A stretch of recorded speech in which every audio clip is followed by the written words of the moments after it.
Delivering on our number one goal.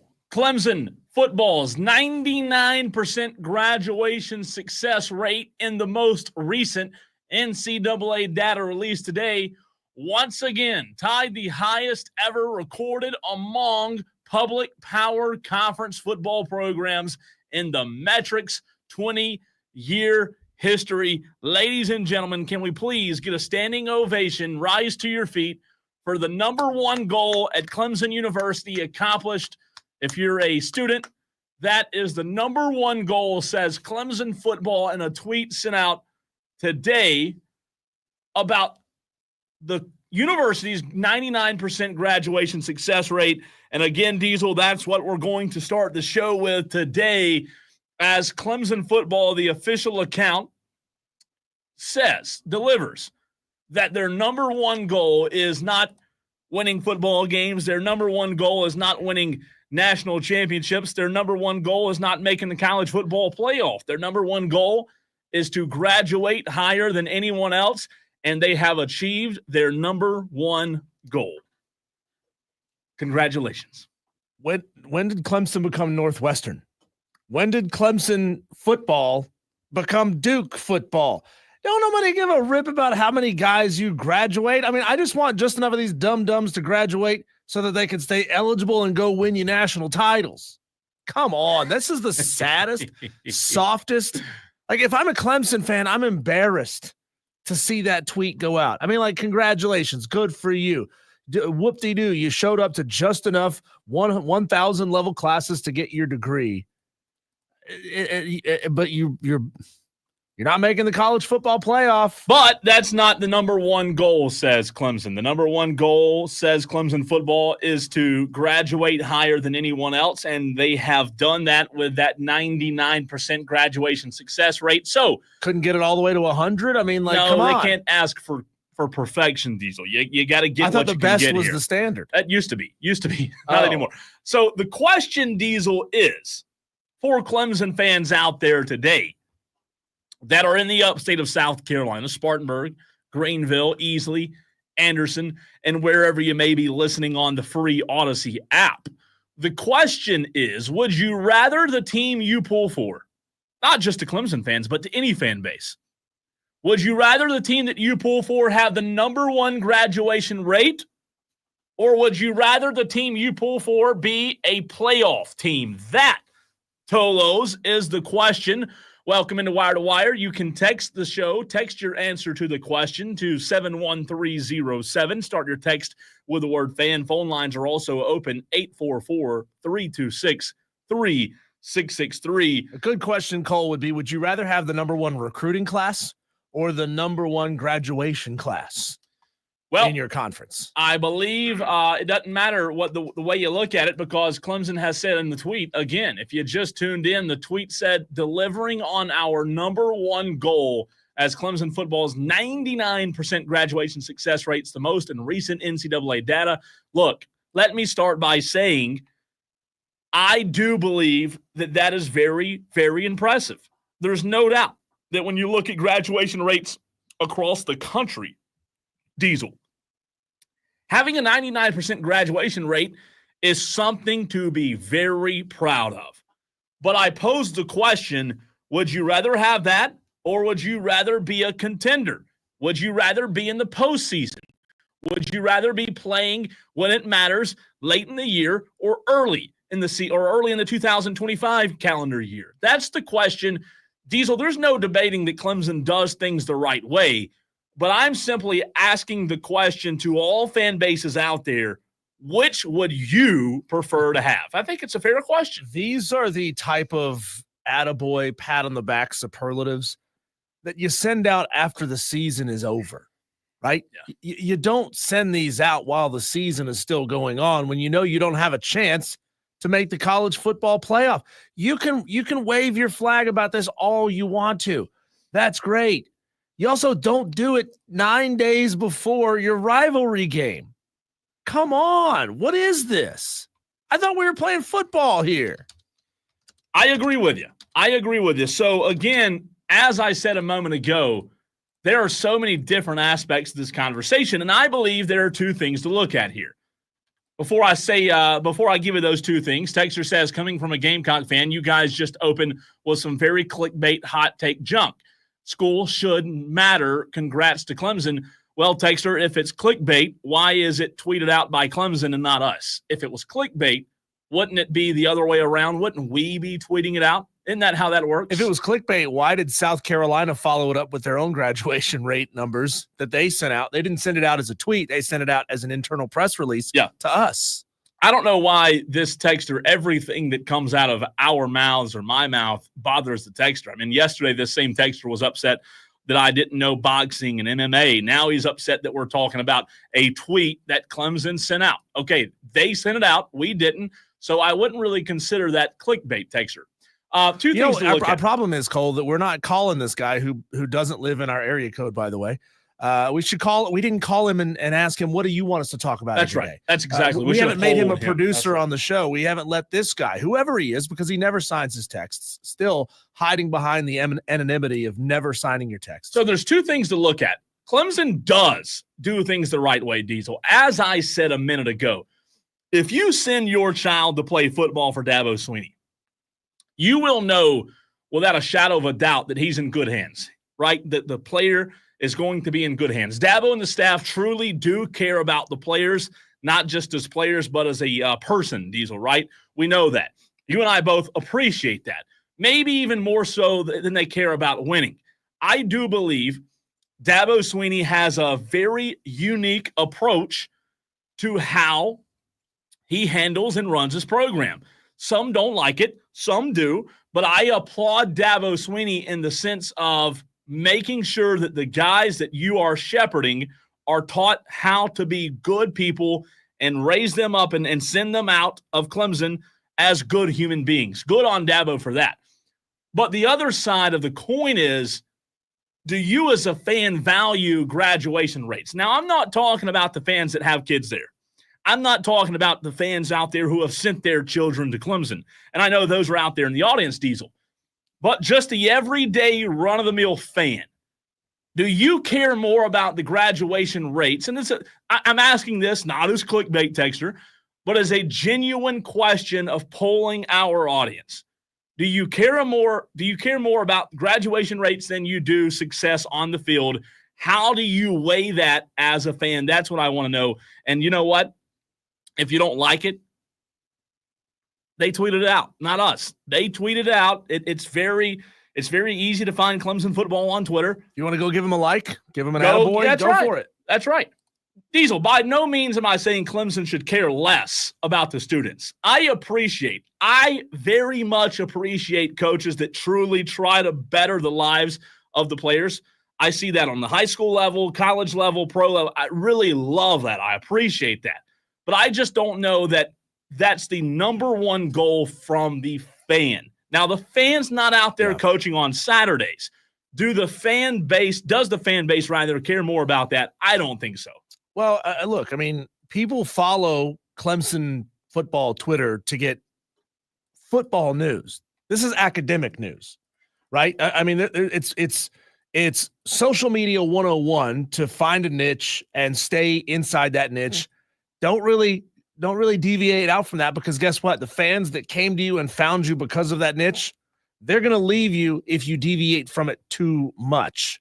There's a lot of Clemson fans and people who follow Clemson football on Twitter who don't care about that. There's a lot of Clemson fans who never even set foot on campus, right? They've never even spent $1 with the team. They're probably going buying bootleg merchandise at Walmart, and that's fine. There's nothing wrong with that.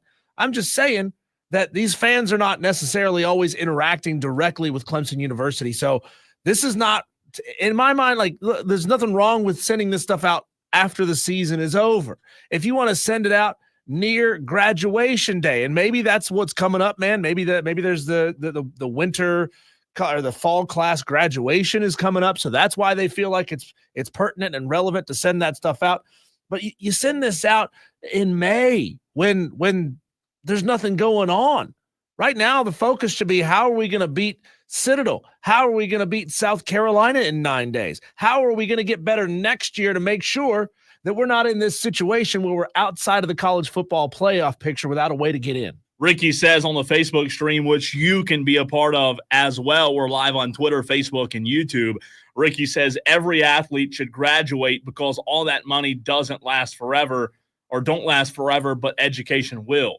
And here's the issue. Somebody on Twitter talked about this earlier with the student athletes. Somebody said, well, these are student athletes. They should be very concerned about graduation rates. I argue, no, they're not student athletes. That's Cole's opinion. My opinion is, not anymore are they student athletes. Well, we came here to play football. We didn't come here to play school. That's Cardale Jones for you right there, telling you why these guys are here. These guys are here to better their lives through athletics. They are. That's the reason that they are at the university. I understand the student athlete, the term, the phrase, the mantra. I get that.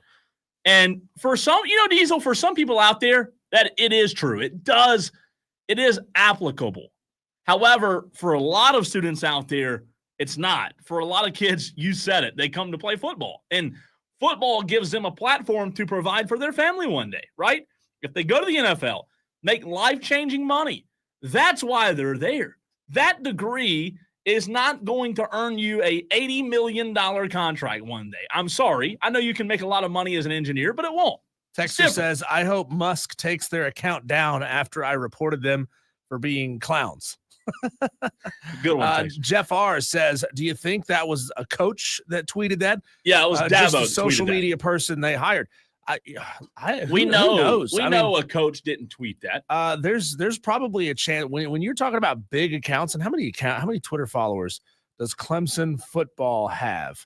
I'm going to be willing to bet that with 1 million followers, any tweet that goes out probably has to go through like 2 or 3 people to be approved. It does. Before it gets sent out. Make sure the graphic is perfect. Make sure the spelling is perfect. Make sure nobody says anything untoward. And I want to be very clear. I don't have an issue with being excited about your graduation rates. I have no issue with it. I think it's fantastic. But I pose the question to the Clemson fans out there and other fan bases as well about how much you as a fan truly care. Because I'll tell you my opinion as a fan of any team, Diesel, I don't care about graduation rates in November. I basically don't want anyone on my team to do anything that embarrasses the university. Yeah. That's really all I care about. I don't want University of Georgia. I don't want players getting arrested for drunk driving and street racing. I don't want players getting arrested in sexual assault cases. I don't want coaches with cheerleaders and volleyball players on the back of their motorcycle, right? All I care about is that my program isn't embarrassed so that when it comes time to water cooler conversation time, nobody has any ammunition to throw at me. Here's what I'll say before we go to the phones. Could you imagine how hard you get laughed out of a room if you're a Clemson fan and you're sitting there debating with a Georgia fan and an Alabama fan, and a Florida fan, and a NC State fan, and they're all throwing maybe not NC State, but you get the point here. They're all debating how many conference titles they have and national championships and how good their recruiting class is and how good their head coach is. And the Clemson fan raises their hand and says, "Yeah, but we have 99% graduation rate within our football team." You get laughed out of the room. Yeah. Somebody there's trying to hear that. I think there should be, my opinion, and then we'll go to Dewey. I think there should be a good balance, Diesel. I really believe that a program, again, this is just my fandom point of view, right? My perspective. If I'm a fan of the program, I want there to be good balance. I want there to be good graduation rates, and I want there to be good field success, on the field success, right? Why can't you have both? Why can't you have good graduation rates but also be competing in the college football playoff? I know you can because it's been done. Look at the teams. I'm sure of the 12 final teams that make the playoffs, you can have both. It's not one way or the other. You don't have to have a bunch of guys in Athens who are street racing left and right every day down the highway. You can have both. As a fan, that's what I want. I want to be able to cheer for a program that puts guys through graduation and sends them on their way with a degree so that after football, if they don't go on to the NFL, they'll have a degree to use in their profession. But I also want my team to be successful. When my team's struggling on the bubble of making the college football playoff, I don't really give a rip about graduation rates. I want to know why we're not in the playoff. That's my issue. That's my problem. I would rather be concerned about why we're not in the playoff rather than having the highest graduation rates. Dewey, what do you say? 844-FAN phone, 844-326-3663. What's up, Dewey? I really want to disagree with you, but you're correct. Who cares about graduation rates? All Clemson players are nerds. They probably got beat up in high school. Dabo Swinney, he's not letting them go to the NFL or transfer portal anyways. And that's why they're not going to the national championship, because he has them in the classroom doing nerd stuff instead of football. Dewey, did you graduate? I graduated kindergarten. Yes. Hey, that's graduating. Hey, Billy passed the 3rd grade the Billy Madison way. Thank you, Dewey, for the phone call. He says, I really want to disagree with you, but I can't. That's the best. That's the best. Dewey saying all Clemson football players are nerds had me rolling, dude. They're all in the classroom doing nerd stuff. Texter says, this is just Dabo promoting his "my way is better than yours" hardline policies. Madcraft says, let's talk about the true crime. Notre Dame has no business being anywhere ahead of SMU.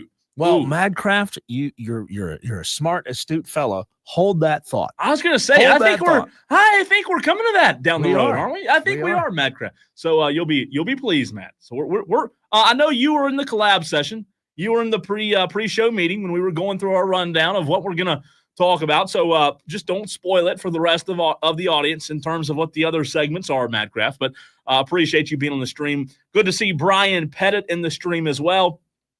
Brian came out and saw us yesterday at Ingalls and Easley. Yeah, and he walked away with one of these snazzy Fan Upstate hats. He did. Not an extra small T-shirt, but a hat. No. And by the way, if you want one of these, you can come see us 2 weeks from yesterday, which will be not this coming Wednesday, but the next Wednesday. We are going to be at we're going to be at Wire to Wire. We're going to be at Ingalls at 1500 Gear Highway in Travelers Rest in 2 weeks' time. The big city of TR. Right. That's right. So the last thing I'll say is I really do want people to understand who are listening to the show to hear me say I think graduation success rate is very important. I do. I think it's critical. I really, really appreciate coaches who want to better the players and Diesel see a bigger picture of just winning games, especially at the high school level, right? Because it's very important to mold young men to be good people, to be people you want to be around, good neighbors, right? Good husbands, good children, whatever that may be. But I have a huge issue with making graduation success rate a bigger story in November than the fact that we're not in the playoff. Like if your team is not in the postseason, you should be willing to stand on the side of the road and say, I don't care about graduation rates right now. And that's the way I feel. Right now, today on November 21st, I'll tell you this. I will never tell fans how they should think because there's other radio stations and hosts that do that. But I'll tell you this. If you're a fan of a program, Diesel, let's specifically say Clemson. If you're a fan of Clemson today, shouldn't you expect that standard that Dabo Swinney set of being the best on the field? Right now, you're the best off the field. That's great. But why is that not translating to on the field in recent years with this new era of college football? I have no issue with graduation rates being high. I think it's fantastic. But at the same time, that shouldn't be the concern of Clemson fans. That's great to brag about it. You should just expect to be back to where you used to be under Dabo Swinney, who, like I said, he's the one that set that bar. Congratulations to Clemson for your academic success. When we come back, Cole, there's one team that is exploiting the college football playoff structure, and it's traveling right underneath the nose of the committee members. Who is that team? And the other college football playoff burning questions that we have coming up next right here on the Fan Upstate.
The College Football Playoff Committee getting punked yet again, and it's their own damn fault.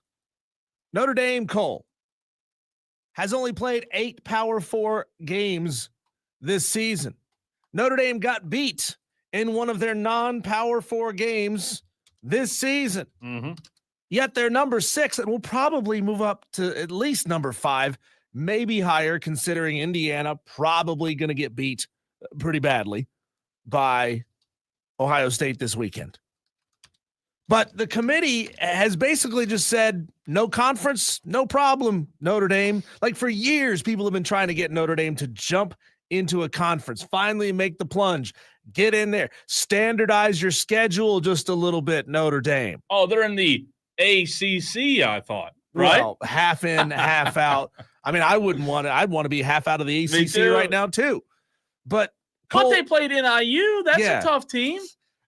Notre Dame has the 52nd strength of schedule in college football this year. And you're saying, well, that seems pretty good. There's 135 some odd teams. Really good. But it puts them on par, Cole, with teams like Boston College, Arizona State, Colorado. And they lost to a G5. And you have a number 6 in the country. It's absolutely absurd what the College Football Playoff Committee has allowed to happen to them. Now, I wonder, Cole, if you believe that Notre Dame is being penalized enough for not being in a conference by the fact that they cannot get one of those first-round buys with a conference championship win. That may be what the committee thinks that they are doing to Notre Dame. Yeah.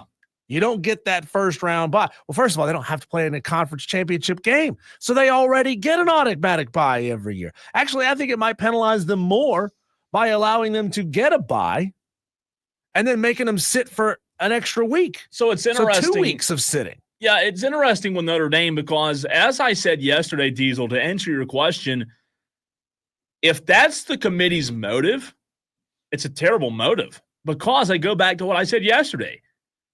I know this sounds terrible to the college football purist out there, but going to your conference championship game may not be the best route if you're in the SEC. Now, we know other conferences, that's the only path in, right? If you're in the SEC, though, just as Lane Kiffin said a couple of days ago, it may be better to not make that SEC championship. There's just far more risk than there is reward there if you're already a college football at-large bid possibility. With Notre Dame, I don't think the committee gives a rip. I don't think the committee cares about their strength of schedule, about their conference affiliation or lack thereof. Diesel, I care about their brand power. It's always been that way. It's always been Notre Dame is college football in some people's eyes, and college football is better with them in the picture, even with a BCS. Go all the way back to BCS before we got the college football playoff. Do you remember the national championship game between Notre Dame and Alabama? And I can't remember exactly what year it was, but it was, I'm going to guess, 2013. It was a long time ago, the BCS championship game that was an absolute blowout. Even then, it was all about Notre Dame, and it's always going to be until they get blown out in the first round this season by Oregon, hopefully. How many times does Notre Dame have to get blown out in the playoff? Right. For the committee to say, maybe Notre Dame isn't who we think they are. But Cole, the point we were driving at is that the committee is never going to penalize Notre Dame for not getting into a conference. So Notre Dame will never have an incentive to get into a conference. Again, a first round bye isn't what Notre Dame needs. They don't need that first round bye. Now, if they got into a conference, they could get it, and they may play in a conference championship game. So the parameters here would shift a little bit if that were to happen. But Cole, it would probably be devastating for them to take a couple of weeks off. We see it every year. You know, when you have a long break between the last game of the season, rivalry week, conference championship games, and then 3, 4, 5 weeks until playoff games, these teams come out rusty. Yeah. And that could be awful and devastating for a team like Notre Dame. And they have on their schedule remaining, they have, and by the way, they're lucky Navy was ranked. They have Army, who's 19, and they have a USC team who's not cracked up to be what many thought. So, to be fair, I will say this, Diesel. In a normal year, they've got a very good A&M team.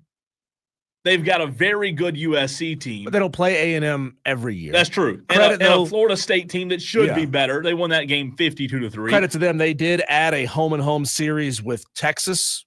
We broke that in the Daily Wires earlier this week. I think off the top of my head, it's 2027, 2028. Which will be fun. Is when they'll play Texas home and home. I'm glad it's an actual home and home and not neutral site games. I'm glad that we're back to that. I'm glad we've moved away it's from Texas these and garbage. Notre Dame. Yeah. Two of the best stadiums. No, it's got to be a neutral site would be ridiculous to have. It's got to be in Austin and in South Bend. I do like Notre Dame. I think they're a good team. I am very impressed with their defense. I don't know if Marcus Freeman's the end-all, be-all answer, but I do think Notre Dame Diesel has a defense that can compete in the college football playoff. I know we're not going to spend the entire segment on Notre Dame, but I think while they're always given the benefit of the doubt, I think they could make a run this year. I really do. And this is worth noting. This is worth putting out there. I heard this earlier on sports radio today. It's not necessarily Notre Dame's fault that they were supposed to have played University of Miami, the U, this year, but Miami backed out of that game. So backed out. But their strength of schedule is what their strength of schedule is. And you should penalize them for playing NIU, Miami of Ohio, and only having 8 FBS games. Now it helps, 8 Power 4 games. It helps again that Army is now in a conference. It helps that Army is having their best season since WW2. So shout out to Notre Dame for getting that. But look, I mean, this committee is never going to penalize Notre Dame. So, that's one of those talking points that I think is about ready to go by the wayside. It's about ready to be taken out behind the building and have some steel and lead put between its eyes and just put that conversation out of its misery. Has it really been that long? World War II? I mean, gosh. It seems like it, though, don't it? You brought up something interesting, Cole, and I'm glad you did because it segues us very cleanly into this next point that I want to talk about. Okay. On principle, should a team that didn't make their conference championship game, which is something Lane Kiffin says it's not really advantageous to go to your conference championship game anymore, should they be allowed to jump to be ranked higher than a team that did make their conference championship game but lost? Yeah. So if the loser of the conference championship game gets beat down in the conference championship game, which does happen from time to time, it does. Should the team that finished third place,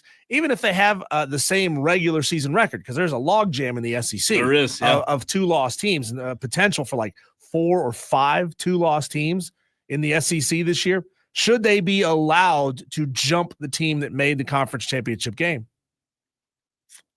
I think they should be allowed. Really? I think it has to be, though, Diesel, looked at on a case-by-case scenario, right? I don't want to set a precedence of this has to happen every time or this has to happen every time, but I do think it could be allowed. Well, if you say that can't happen, then what you're saying is the results of this game don't matter. Sure. That's true. The win-loss part matters, but how you win or lose doesn't matter. Here's what whether it's a 2-point game or a 20-point game. And look, I'm going to get a ton of pushback for this, and that's okay, but I do believe it. I really do.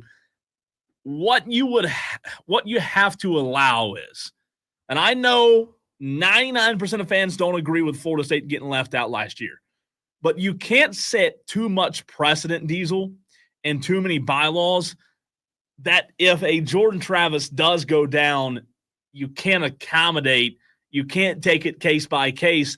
What I mean is, if that loser in that championship game, if their star quarterback goes down, I know it's not a popular take. It wasn't last year when Florida State got left out, but the reality is it's not the same team. That's the reality. So I just want to allow the College Football Committee to look at everything on a case-by-case scenario and not set too much precedent, because sometimes, injuries do happen. Sometimes teams aren't the same team, 2 weeks that they were 2 weeks ago. I think it's an interesting point of conversation, but it's going to be very interesting to see, Diesel, for the first time ever, with this new expanded playoff if the committee does do that. If a loser, let's say, for example, who would lose? Like, let's say Texas lost. If Texas lost in the SEC, let's say they lost to Georgia, and that right now is the odds-on favorite to meet Texas, and they would have lost to Georgia twice and have a lesser strength of schedule than a lot of SEC teams. Let's be honest, Texas's best win is what, Florida or Vandy? I mean, that's their best win. So that'd be that would be so. I kind of hope it happens. Like, I do want to. There's part of me that does want to see chaos, but that would be fascinating when it comes to what the precedent will be set with this year being the first year, if that could happen or not. We saw on the latest college football playoff rankings, Cole, that the committee really penalized BYU for a loss, dropped them a lot. I think it was from 7 all the way down to 14 or 13 or something like that. Cole, what does Indiana need to do, even in a loss, to stay in the college football playoff conversation? How close? Because we're assuming here, and there's a lot of Tolos who have picked Indiana to upset Ohio State in the upset picks challenge, which, by the way, that's open. You can get in your upset picks right now at 71307. Start your text with keyword fan. But Cole, it feels like they're itching for the opportunity, the playoff committee, to really smack Indiana down, especially if this is a lopsided victory for the Buckeyes. It's a home game in Columbus. If Indiana keeps it within 21, do they stay inside the top 12? Because this thing could shift and move. Do they stay inside the top 12 if they lose by 21? We had the conversation last week about BYU, or this week about BYU on Tuesday. It's a similar situation with Indiana. If Indiana loses by 21 or more, you said it. The committee probably is looking for a way to drop them. I think if they lose by 21 or more, there's a very big risk of them being kind of in the same situation that Tennessee was in this week, right? Being 11, but you look at the bracket, being on the outside looking in like you led the show with yesterday. BYU and Boise State could keep winning and could be like naturally inside the top 12, not in because of their potential to go win a conference championship game. What are they going to say, though? Like, if you were in that room and they lose to Ohio State, Diesel, and okay, you've lost by, let's call it 21 points. And I think that would be a big win for Ohio State if they did win by 21. But like, if you're in the room, you have the conversation of, okay, as of right now, they're 10-1. They won 10 games in a row. What does the overall body of work look like for them to get in now? They beat FIU. They beat Western Illinois 77-3. UCLA's terrible. Let's call a spade there, Diesel. They're not good. They beat Charlotte. They beat Maryland. They beat Northwestern. They beat Nebraska 56-7. Washington, a terrible Michigan State, and they barely beat just an average Michigan team. And then they'll have a Purdue after that. So it's not like they have an opportunity against, let's call it a top 20 team after Ohio State to prove, it was Ohio State. It was a buzzsaw, right? And we followed that up with a number 20 team, and we beat them by 14 points. Well, here's the problem with what you're asking. You're going to have to start comparing resumes, because if Indiana loses to Ohio State by 21, you then take that resume and you compare it with a two-loss SEC team, right, who's right on that bubble of trying to get in, and you start going strength of schedule. And that's my fear, where they're going to have to put Indiana out. They are at a point right now where they can't be denied by the sheer fact that they're 10-0.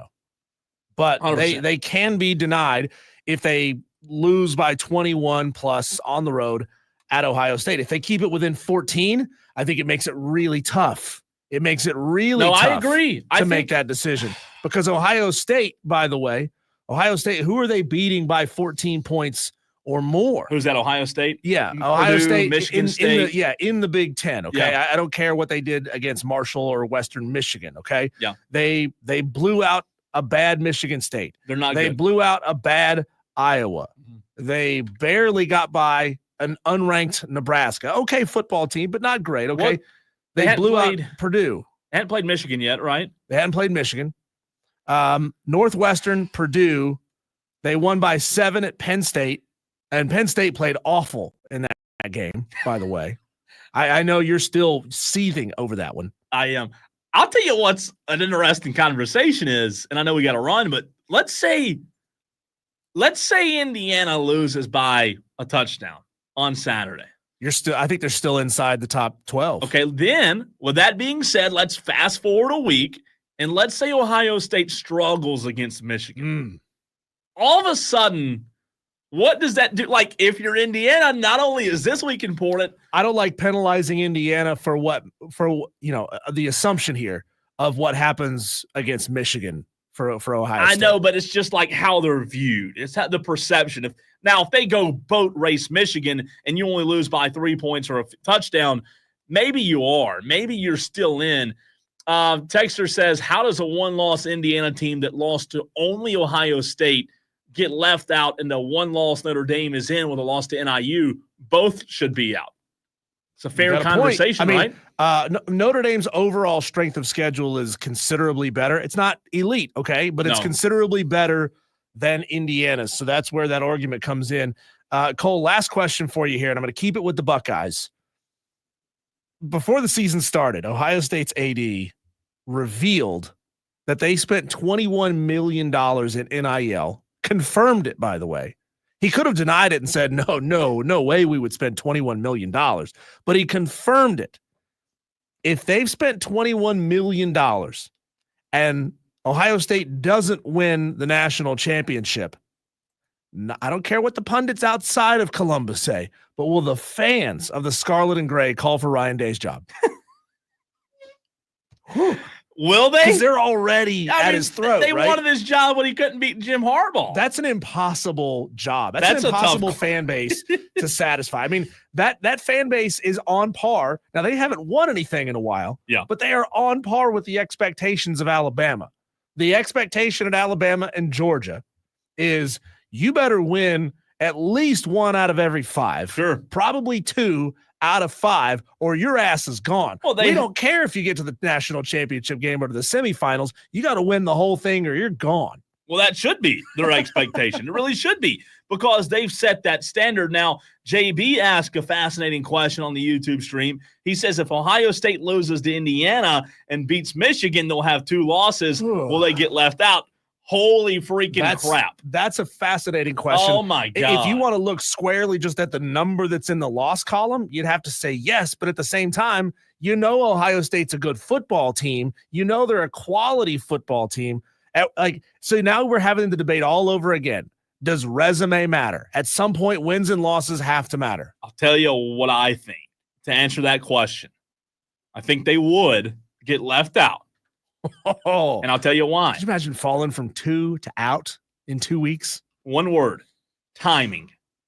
You cannot lose this late in the season. Not to Indiana. And I know Indiana's a good team, but timing, JB, it matters. Ask Notre Dame. They'll tell you how much it matters. That NIU loss seems like 6 years ago. I think they would, because of how late in this. You cannot drop a game this late if you're Ohio State. All right, we ask the question. We keep it on the college football front. We're going to predict the most likely way, Diesel, that Clemson gets into the ACC championship. They've got to rely on some outside factors, but what do we see as the most likely path? Tolos, your input, your feedback as well. That's next.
I asked the question, Diesel, what the most likely way would be for Clemson to get into the ACC championship. There's no need for us to even do the segment because Madcraft says, I already know how this is going to go.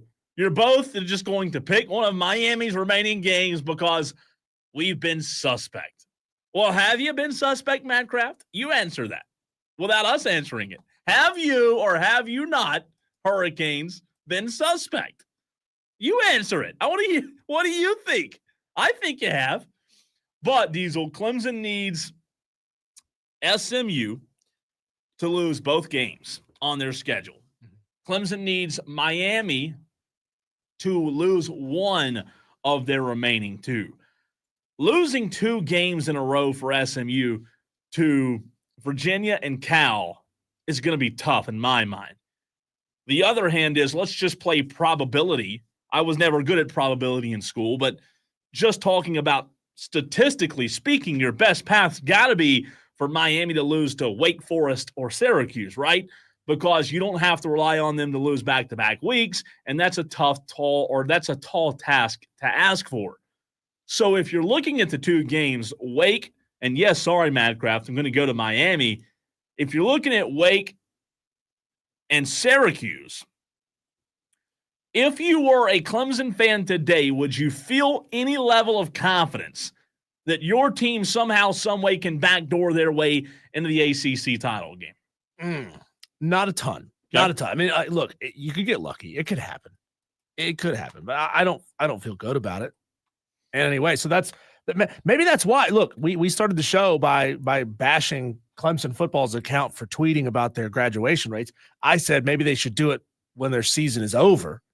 Maybe it's because their season's already over. Maybe it's because it's already over. You feel like, you know what? We can go ahead and do it. It's not a big problem. That was a knife right to the chest. It's already over. Ooh. Go get that bragging rights against South Carolina if that's what you need to make yourself feel better. Oh, boy, that was a tough one. But otherwise, by the way, Cole, look, I love rivalry week in college football. Yeah, I do too. I love it when it's 2 schools that are like 50 miles apart. But SMU, I'm looking at a map here. SMU's got nobody to play on rivalry week. I feel bad that they got to play. Who are they even playing? Virginia. I feel bad that they got to play Virginia. Does SMU not have a rival? I know we have one. No, because rivalry week, the last week of the season is going to be Stanford Cal, right? So they can't get that one. Oh, that's this weekend. Excuse me. Next week geographically they're closest to maybe a couple miles difference here, but they're probably closest to either Georgia Tech or Florida State. You can't have either one of those because they're playing Miami Miami or Georgia, respectively, those weekends. Can't have Clemson because they're playing South Carolina. Like who should they play? Who should SMU play? They're out there on an island so far away from everyone else. They need an out-of-conference rivalry weekend. Let's see. Geographically speaking, they're right in downtown, not downtown, but they're close, man. They're right in the heart of Dallas, and it's a weird spot to be. Deep in the heart of Dallas. It's almost like downtown. So maybe Baylor can be a little added rival because it's not far. It's an hour away. Maybe they Is Waco only that far? Yeah. Only an hour from Dallas? Hour south. About an hour. Yeah, it's not far. Maybe they can get something drummed up with Baylor. I know that's not the most. It's not sexy. No, it's not. But let's play a G5 team. Who else? I mean, what are they going to do? Play North Texas. Go to Shreveport, Louisiana. I mean, I don't know. It's tough. Madcraft is not happy with that answer of the Miami. He says Cole doesn't know ball. I'm sorry, Madcraft. You tell me, though, since you're the expert, who do you think Clemson's most likely path would – who do you think would have to lose for Clemson to have a likely path to the ACC championship is what I'm asking because, I just don't see SMU losing 2 games. Follow up to that question. We were talking about should a team that doesn't even make the conference championship game be able to jump a team that does. Let's just say for the sake of argument that it's SMU Miami for the championship. SMU gets absolutely demolished. Something like absurd, like 45-0. Yeah. Do you say, well, Clemson's going to jump them and maybe, for an at-large conversation? Could. Texter says TCU is SMU's biggest rival traditionally. Well, that makes sense because it's only, 30 minutes west in Fort Worth. But I don't know that is that really a rivalry? It's a good question. Have to make it one. Yeah, have to. They're going to have to make it one. Cole, when we come back, it'll be also religious school on religious school. When we come back, we'll dive right back into our upset picks challenge. Got a bunch of you Tolos who got in your upset picks yesterday. We'll invite you back in and go through some of the odds on what are the chances that your upset picks will hit. That's coming up next right here on 97.7 FM in Greenville, 97.1 FM in Spartanburg, and everywhere you are on the free Odyssey app.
Madcraft worried that he's going to get banned from the show for telling Cole Bryson he don't know ball. Ha! Well, the truth is, Madcraft's the one that brings all the riz. Madcraft's Can't the get man. rid of that guy. Can't get rid of that guy. We're at 44 upset picks, Tolos, by the way. Lead yours in the Wire to Wire Upset Picks Challenge. Our goal, Cole, minimum goal is always about 100 picks every single week. We're almost halfway there. You Tolos who haven't yet given me your upset pick for week number 13. Now is a great time to start doing it. It's the Wire to Wire Upset Picks Challenge presented by Ingles That's right. Markets. That's right. You go to ESPN.com, look at the spreads, find a game where you think the betting underdog will win the game outright, and then you text us your name, your game, and the spread. Now, we'll adjust a little bit if the spread has moved since 3 p.m. on Wednesdays. That's when we lock it in. But if you're needing a little advice on how to get this in, Don't ask me. Jake Crane. Now, I just want to tell them how to send their pick. Okay, I I can can't tell them how to win. I can send it in. Okay. Now, Jake Crane says he wants UAB plus 6.5 against Rice. Shane Connick, big guest on the show, friend of the show. He's taking Stanford plus 14.5 over Cal. Noel says, give me the Florida Gators plus 11. I kind of looked at that Ole one, Miss. man. I looked at that It's a game. very interesting one. Florida is playing I really don't know good football why, right now. but I was this close, Noel. Who would you This take close. in a Florida-South Carolina game, neutral site right now? Put it in Jacksonville. South Carolina. South Carolina. I would. Really? I think I would, man. You're thinking Florida might upset Ole Miss, but you'd still take South Carolina to beat Florida? Yeah, and I think Wild. if South Carolina were What a time to playing be this alive. way when they played Ole Miss, things would be different, man. That offense for South Carolina, when they played Ole Miss, Diesel, they had just not yet figured things out. And I know you've got to show up during the course of the regular season consistently to make the playoff. That's the reason South Carolina's on the outside looking in right now. But I truly do believe if Ole Miss and South Carolina played again today, it'd be a much different game. I'm not saying South Carolina would win. What was the final of that? 24-0, something like that. I just think that now you have confidence in QB1 that's absolutely playing right now that like he's almost unstoppable in a way. Noel says, give me Florida over Ole Miss. We already mentioned that one. Isaac says Pitt plus 8.5 over Louisville. Maize and Brew taking Stanford plus 14.5 over Cal. That classic ACC matchup of Stanford Cal. Brandon Gosnell wants Army plus 14.5 over Notre Dame. And Sparty Party 12 also taking Army plus 14.5 over Notre Dame. That's how you get them in, Tolos. Just text in 71307. Start your text with the word fan. We have you do that because we share a text line with our sister station. And if you put the word fan on there, we can siphon out and shuffle just to the texts that we that are intended for us. I think a lot of Tolos, Diesel, are not participating because of their inability to hit, getting down, getting upset. Well, that doesn't giving stop up. you with the ladies. And it doesn't stop me with the upset picks challenge either. I've played every week, even though I'm horrible. I'm in 70th place right now. So Tolos, if you haven't done well, don't give up because here's why. And I'm not saying this will happen. 17. That's what I'm saying. If I hit this weekend, I'm in 70th now. And Diesel said yesterday, if my game hit 17 and a half points, I would catapult from 70th inside the top 30. Yep. And then I'd only be a couple away from that top 20. I'm telling you, man, it's not over till the fat lady sings. And I hadn't heard anybody in the hall singing yet. And we have 4 more games that we're going to play, Cole. 4 more times because we've got this week, next week, and then we've got pre-Christmas bowls and post-Christmas bowls. Yeah. So we've got 4 more opportunities that's it. for you to score points. I know, right? Crap. Oh, I thought you were I'm I thought you were just sad because the college football season's coming to an end. I am sad, but I also, I've got to hit this week really bad. Oh, so we'll play 5 because we'll also play conference championship games. that's right. Yeah, so we'll have 5 more chances. And then we'll just enjoy the playoff. We had a texter ask us yesterday how we were going to handle the upset picks challenge in the playoff, Cole. I don't think we're going to do it in the playoff because number one, you just want to enjoy the playoff, right? No. Number two, it'll get down to the point where there's no options. Yeah. And then, really, game. like, what does it matter if 50 people all pick the same game? No, I'm with you. It doesn't really matter. Right? Also, I did want to get to a text earlier that we did not address. Oh my God. I'm looking for you a said text from something yesterday. sad. Dan B says, I'll check and see who besides me has gone 0 for 13 on picks. Oh.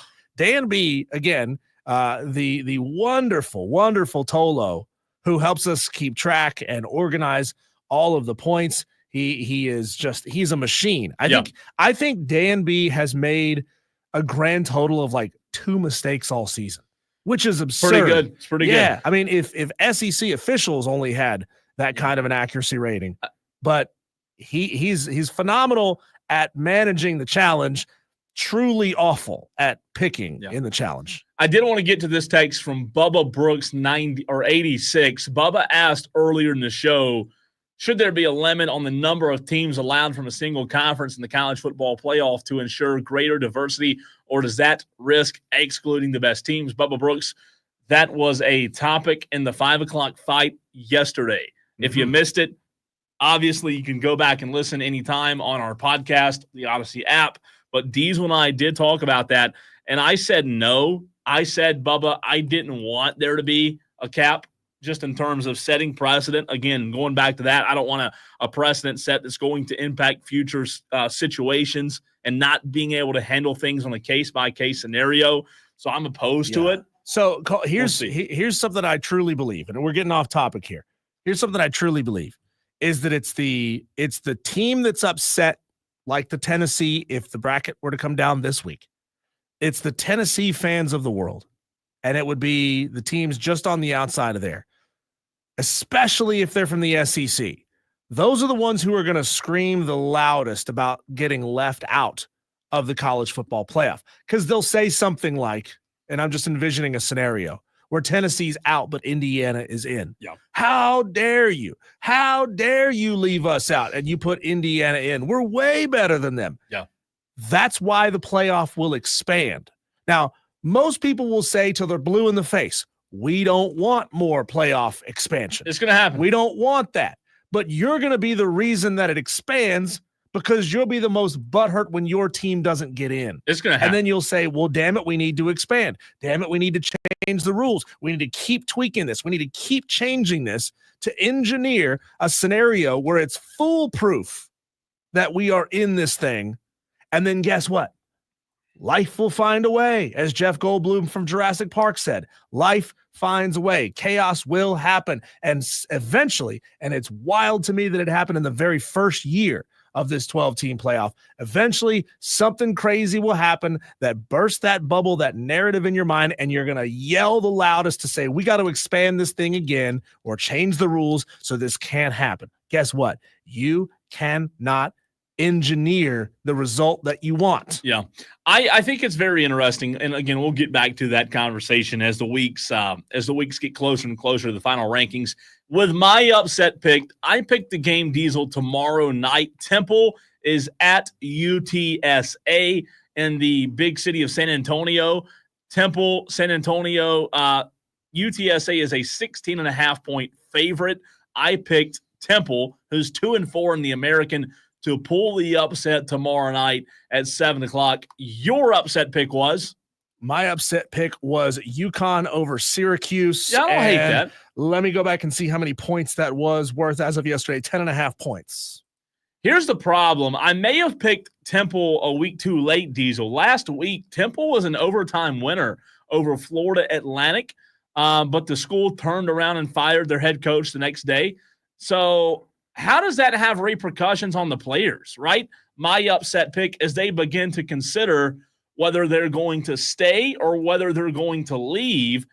That's interesting. I didn't really consider that much, but now that I'm leaning more and more or thinking more and more about this Temple UTSA matchup, we talked about it on Monday, Temple firing, was it Tom Herman? Yes. No, Tom Herman was at FAU. FAU. Temple, whoever they fired, whatever coach they fired, That's an interesting conversation. How do the players respond after that? Stan Drayton. Stan. Yeah, Stan. Of course, Okay, yeah. Stan. Old Stan. UTSA offensively, they might be too much. They're averaging 31.2 points per game, and Temple's allowing an average of 35 points per game. UTSA's defense isn't great, so maybe it'll hit the over. But I'm banking everything I can on the Temple Owls. Yep, I got the mascot right, baby. I got it right for the first time. Name me two other schools, and I think there's only two more. But I also think they're all in the same conference that also have mascot as the Owls. FAU. Mm-hmm. So FAU, Temple. Am I missing one? Or I'm missing two more. I know FAU is, Temple is. Is there one more? There is this. Okay, so I told you. Don't tell me I got both of them already. You're looking Big Daddy at, over here. Who else? Rice. Who? Oh, Rice. See, that's the dumbest mascot ever. I got a little Rice. confused. They should be the Rice Cakes, God. right? And then they're just logo could just be big old booties because that's a caked up booty. There's also the Kennesaw State Owls, by the way, but they are in Conference USA. That's true. Kennesaw, don't forget about that. Mike Main got his upset pick in Diesel. He wants Indiana plus 13 over Ohio State. Okay, a very popular one so far. Oh, Jeff R. See, you know what? I appreciate Jeff R. He just keeps trying over and over and over again. We've been arguing with Jeff R. over the text line for a couple of days. Number one, great job putting your name at the end of the text. Number two, he says, don't expand, just bleep and win. And I cannot agree with you more, Jeff. Just win, Cannot agree with you more. Hurricane Jeff gets his upset pick in Diesel. He says he's taking Florida plus 11 over Ole Miss. By the way, I have not hit on the game yet myself. Also, Madcraft is not the only Hurricane fan in the audience. I just don't have a lot of opportunity to respond being a mail carrier and out on a route every time your show is on. Well, Hurricane Jeff, we appreciate you listening, man. Absolutely appreciate it. Yeah. G says Clemson's not going to the ACC championship game. They need to be worried about, can they beat South Carolina next weekend? I like it, G. Telling us how you really feel. I agree with you, by the way. Did we miss any there? JT and Greer, did you get his in? Indiana plus 12. Is that the most popular pick? Indiana? It is. There's somewhere in the range of, and I counted here for just a second, Indiana. We now have 10 Tolos who have taken Indiana to upset Ohio State. And just so you know, just to go down the odds here of the upset picks, what are the odds that some of these will hit?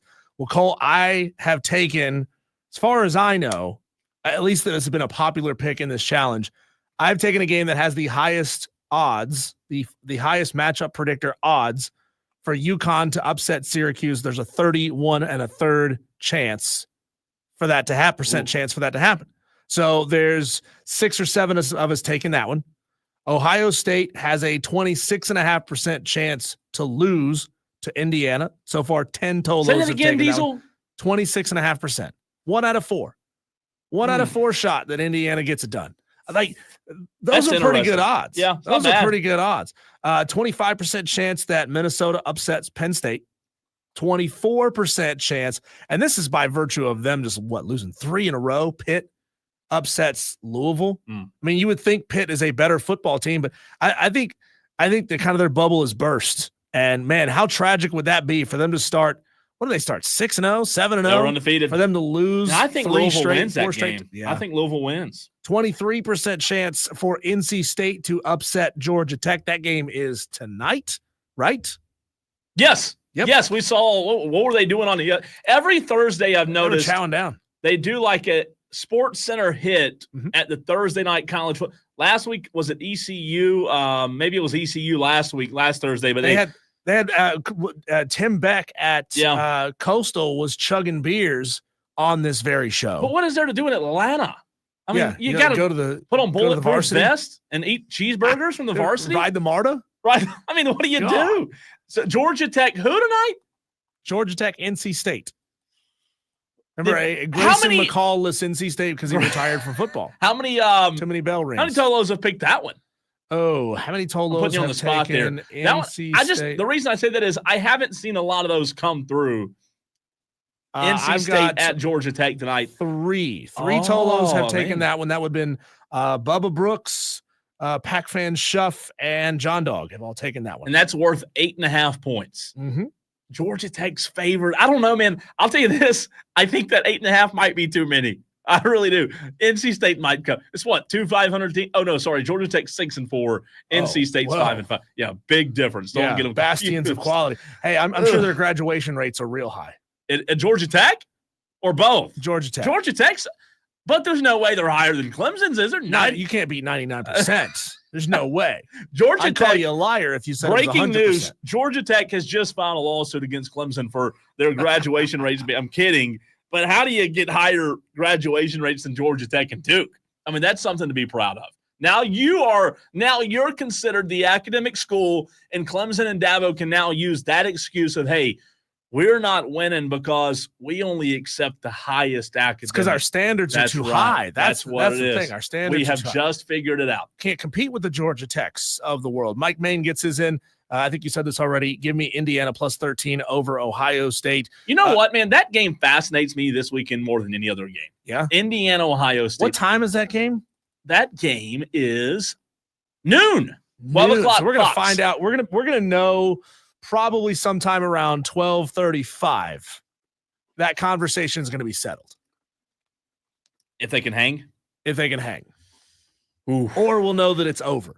God, I hope not. That Indiana's playing 12:35. I mean, could you imagine Indiana getting here 10-0, feeling good about themselves, and then Ohio State scores on their first 2 offensive possessions, gets like a pick 6, runs it back, ball game over. Yeah, it would be good in the first quarter. That spread, I don't know when it started at, but it's now at 12 in favor of Ohio State. You know what, man?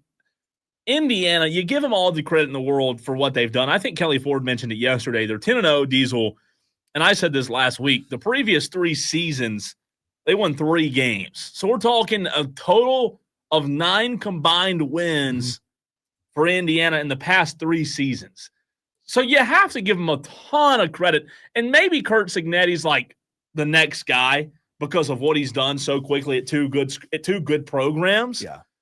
But I just don't know that they can hang with the big boys. You know, it really does paint a picture of just how hard it is to thread the needle. If you're not a program where everything is running at the highest possible level, right? If you're not a Georgia, if you're not an Alabama, if you're not Ohio State and Oregon, to hope that, number one, you've got a decent enough strength of schedule in a given season, knowing that you plan these schedules out 3, 4, 5, 6 years in advance, and that you're going to have a team that can go win at a high level. Like, you can't stack the deck. So, I mean, in that way, sometimes, Cole, I cut teams a little bit of slack in the who have they played question, because it's so totally random when it's all put together. You know, think about it. These kids are sophomores in high school when games are being scheduled. Yeah. Sometimes they're in middle school. Yeah, that's true. When games are being scheduled, knowing that, or not knowing that, one day they're going to be judged on a schedule that was put together when they were in middle school. Yeah. And that is hard to wrap your mind around. So, look, it's impressive what Indiana has done. They were probably just hoping for bowl eligibility this year, and lo and behold, they've rattled off 10 in a row. It's nice. And they find themselves in a position that, let's be honest, they probably have no business being in. But what if the Hoosiers take down the Buckeyes? Tolos, want to remind you that one of my favorite segments of the week is coming up in 40 minutes from now, the Tolo Takeover, 5 o'clock today. It's your chance to sound off like you got a pair. Sound off on whatever you want to talk about. 5 o'clock, you're the Tolos. You get to take over at 5 o'clock today.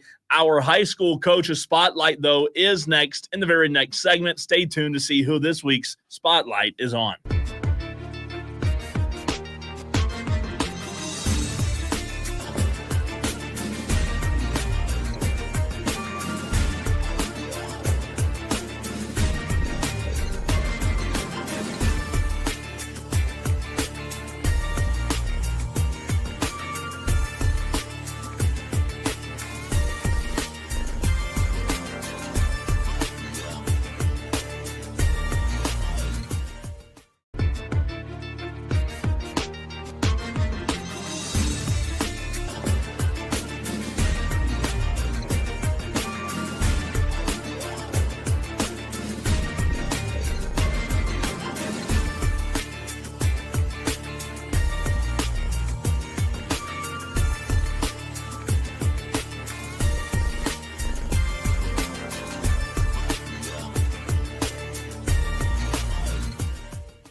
Every Thursday, right here on Wire to Wire, we do our high school coaches spotlight, where we go around the upstate: Spartanburg, Greenville, Anderson, Easley, Liberty.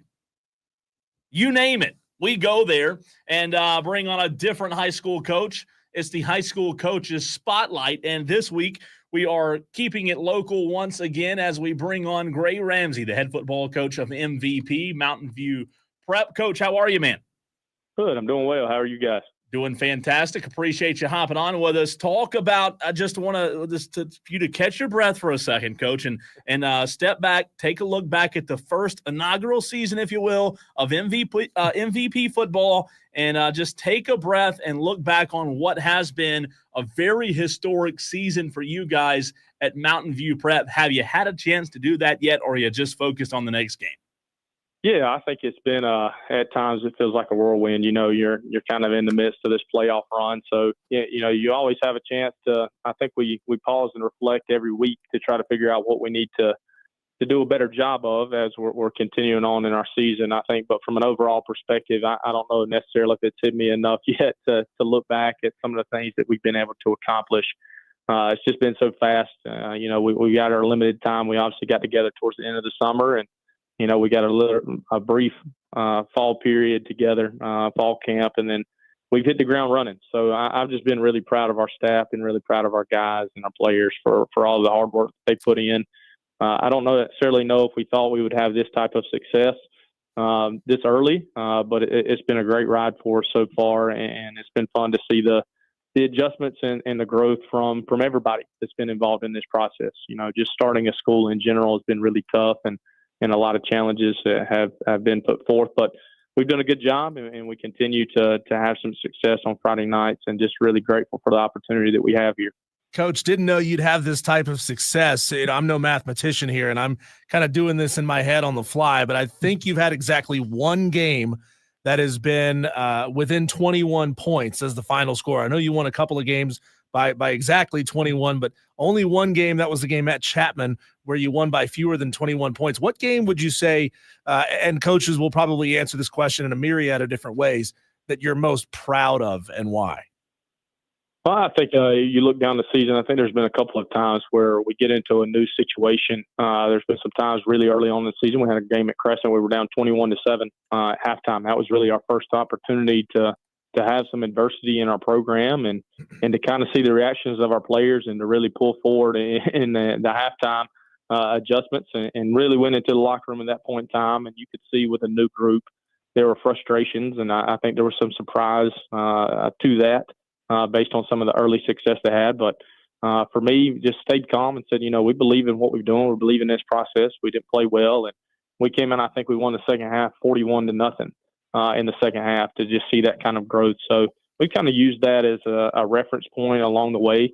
There's so many things that happen on a Friday night that you've got to be able to deal with. I think that's the beautiful part about football, that you relate to your life. You know, things can go wrong, and you've got to be able to respond in an appropriate way, but you also got to be able to handle success.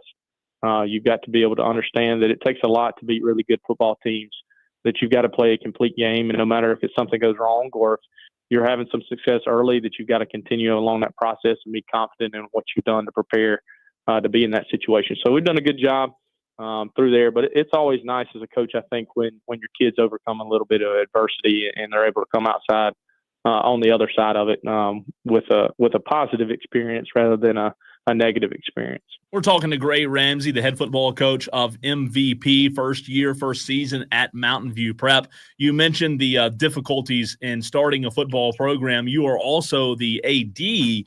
Which has been more challenging, being the AD or being the football coach in the first season? Well, I think it would probably depend on what day you talk to me. You know, there's definitely in this role, and as I've learned along the way, you know, there's so many things that you really try to do a good job of in the time leading up to when the school opened, that you try to prepare yourself for. You know, you try to put protocols into place. You try to make sure that your organization on both sides, either through the athletic department or through our football team, that you're really detailed and dialed into what you want to do. But you know, still to this day, you know, in November, in the middle of November, something happens on a daily basis here that you just didn't think about, or that you've got to make an adjustment and fly along. So I I think both roles have been equally challenging at times. I've really enjoyed both. I'm a sports fan, but it's been fun for me to see the success that we've had in some of our other fall sports teams and be around and be an advocate for them and to also, have that relational part with the other head coaches. And then from a football coach standpoint, and being a head coach in this role, I think that goes without saying how difficult it is to start in a program in general, even if you were taking over at a school and trying to build and bring in your own ideas. You couple that with us having a brand new school and the things that we're doing, limited space, limited resources, limited staff. We're a really small school. We're playing in the 3A classification, but our enrollment's around 450 students. So every day that we come here, it's a challenge, but it's been fun. I think that's what makes every day exciting. It brings a challenge to me in this office to try to find a way to best put our kids in a position to be successful.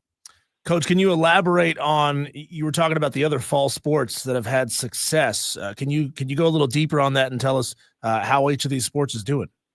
Yeah, absolutely.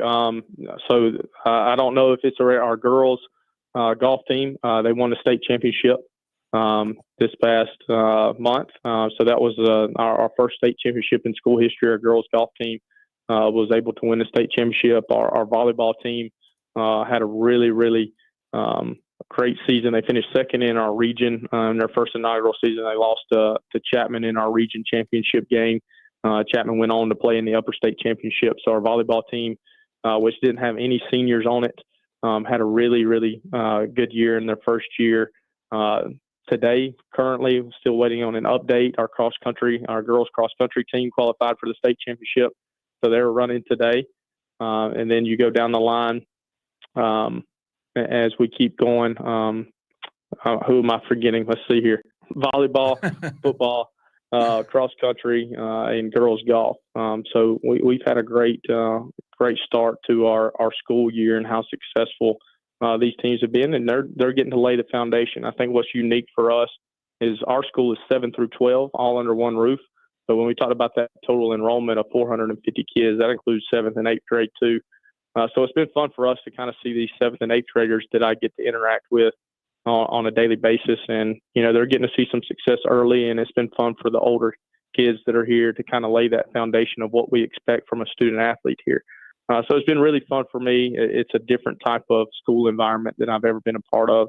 So we get to come here every day and kind of set what the precedent is going to be and what we expect, and you get to design it your way. And I think in this profession, it's pretty rare that you get to build something from the ground up and doing it exactly the way that you want to.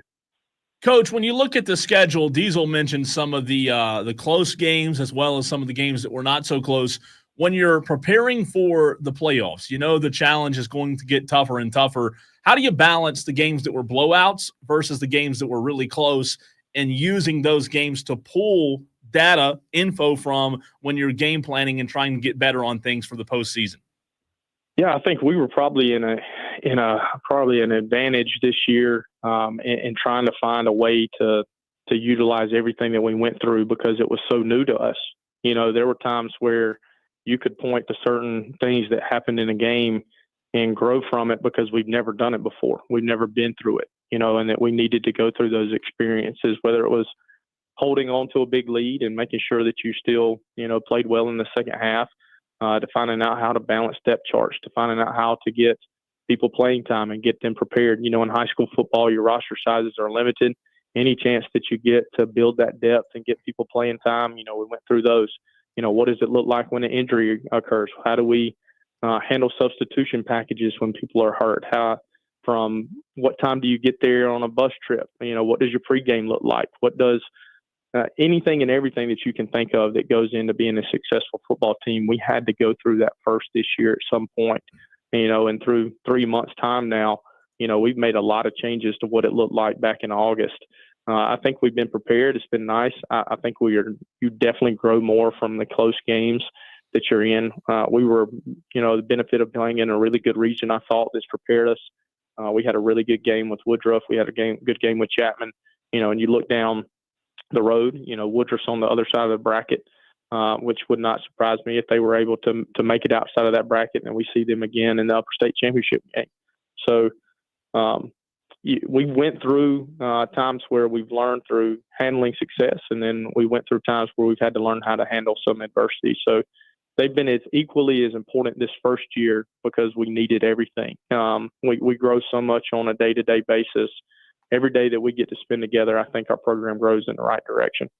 Talking to Gray Ramsey, head coach and athletic director of Mountain View Prep. Let's talk about your opponent this week, Coach. Walhalla, they've been up really high, and they've also been down really low. I'm looking at them blowing out West Oak 62-0. I'm looking at their game against Pickens where they won 49-16. Well, they've also had games where it's been lopsided the other direction, the Belton Honeypath and Crescent games. How do you as a coach get a bead on a team that is swinging so wildly from week to week? Sure. I think that comes with understanding, what their process looks like for their program. Coach Stone, he's done a great job at Walhalla. He's continuing to implement things that he wants to do. So I think some of that's probably a byproduct of them having to go through some of the same experiences that we are when you have new leadership and what you're doing. Then you try to find some common opponents.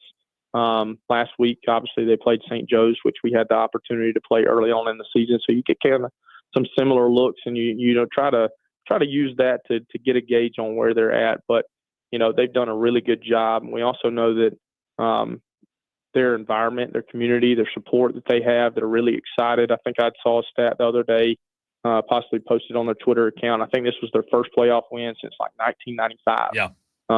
So this is a community for them that they're really believing, and I think that's something that we had to talk about and understand as a staff and a group, that confidence goes a long way. So, they're going to be coming into this game this week feeling like they're playing their best football, and they're really well coached. I mean, you can turn on both sides of the ball. They've got great size on the offensive and defensive line, and that's half the battle at this age and in high school football. So they have some strengths. They run the ball extremely well. Their running back's really talented. Again, looking at some things that I saw this past weekend, around 300 yards, 41 carries. So they have a workhorse. And then that's a community that I've been around in my time in the upstate, that what you're going to get out of them. It's a group of kids that play really, really hard. So if we want to continue our season on, and we want to earn another Monday next week, we're going to have to turn in our best performance this week. And so we're excited for that challenge. I think we've grown every week. I think we've gotten a little bit better every week. So we're looking forward to it. And you get to this point in the season, all that's really left is good football teams. And you've got to go out and you've got to execute. And hopefully you find a way to get one more point than the other team, and you're able to continue your season. Coach, my last question for you, how do you balance philosophies, tendencies, and a new staff, new culture, new football program? Because you mentioned a few minutes ago that from the beginning of the season to now, you've had to make some changes along the way. Are those changes more, logistically, or are they actually philosophy changes and tendencies, and how you are molding your offense and defense as the season continues? Yeah, I think it's both. When you look at it from a scheme standpoint, from an offense, we've been really successful. But every week we've probably come out with some different formations. We've been in some different sets. We've moved players around, which I think is to our benefit. It allows us to be really versatile and put a lot on film, which in return makes the other teams have to prepare for a lot. But we've always been a group, and I've hired guys here that had a philosophy of, let's just don't do something because that's what we want to do. What does our positions look like? What are the skill sets of the players that we have? And every week, how can we maximize those opportunities for them? I think on the defensive side of things, which has been nice, that's been where a lot of our consistency has been. And we've been able to kind of hang our hat on some of the same schemes throughout the season and really build upon that, which helps. So there's not so much turnover in schemes and chaos from that standpoint. And then from a logistical standpoint, that changes weekly. Our Monday practices right now look different than what they did 6 weeks ago. When do we lift? When do we meet? How do we switch that around? How do we maximize our time that we get? We're practicing right now. We don't have lights at our practice field where we're at. So we have to get out as soon as we can. So we move meetings and lifts kind of to the end. And, that's just a simple example of what we've had to do to kind of adjust. But there's so much that goes into that, from the relationship with our staff, between us and the relationship that we have with our players, just trying to find that perfect balance of what do they need and how can we as a staff put them in the best chance to succeed. So, we haven't been scared to make changes, and that's been fun for me to not be stuck in that mold of, hey, well, let's just do this because that's what we want to do. Hey, it's not working, then it's ultimately on me to try to find a solution that's better. Talking to Coach Gray Ramsey, head coach and athletic director of Mountain View Prep. My last question for you, and maybe this is a question you can't answer for a couple of more weeks at least. What kind of opportunities are you seeking out in the future for those big-time out-of-state matches? I know that Burns up there in Spartanburg County has been a part of a lot of those great matchups where they'll travel to other states to play big teams from other states as well. Is that something you want for Mountain View Prep in the future?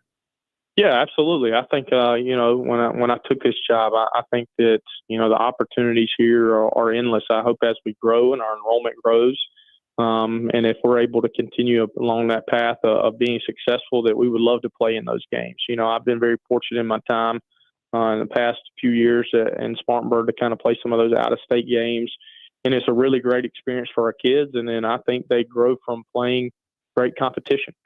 So if we're blessed down the road to have those opportunities to go and play teams that are out of state, and that we can give our guys opportunities to travel and expose them to new places. I think that's what high school experiences should be about, is for us trying to find ways to give the best opportunities to our kids, to allow them to have fun and to grow our program. So, yeah, that would be nice down the road. I hope we get to that point. That would mean that we're really successful if you're given those opportunities. So that would be great for our school and great for our community that we have here to take advantage of those opportunities, and hopefully those come down the road. Coach, best of luck tomorrow night against Walhalla, and we appreciate your time as always. Yes, sir. Thank you guys for what you do for high school athletics and the exposure that you create. Really appreciate you guys. Hope you have a great day, too. Yes, sir. That's Gray Ramsey, head football coach of Mountain View Prep. Really good stuff there. And before we run, I do want to remind the Tolos one more time, this is the 20-minute warning for the Tolo takeover. Yeah. If you haven't figured out what you're going to take over these airwaves with, you better start brainstorming. We've set the bar high. We've got to set the bar even higher this week. Daily Wires coming up next.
Time to hit you with what's going on out there in the world. These are your daily wires. The buzz happening in the sports world. 5-star quarterback Julian Lewis has committed to play for Deion and Colorado in 2025. He is the number 2 recruit in the 2025 ESPN 300. He made his commitment announcement on the Pat McAfee Show. You know, it's interesting. People have the narrative that when Shedeur Sanders leaves Colorado and when Travis Hunter leaves Colorado Diesel, they're just going to fall off.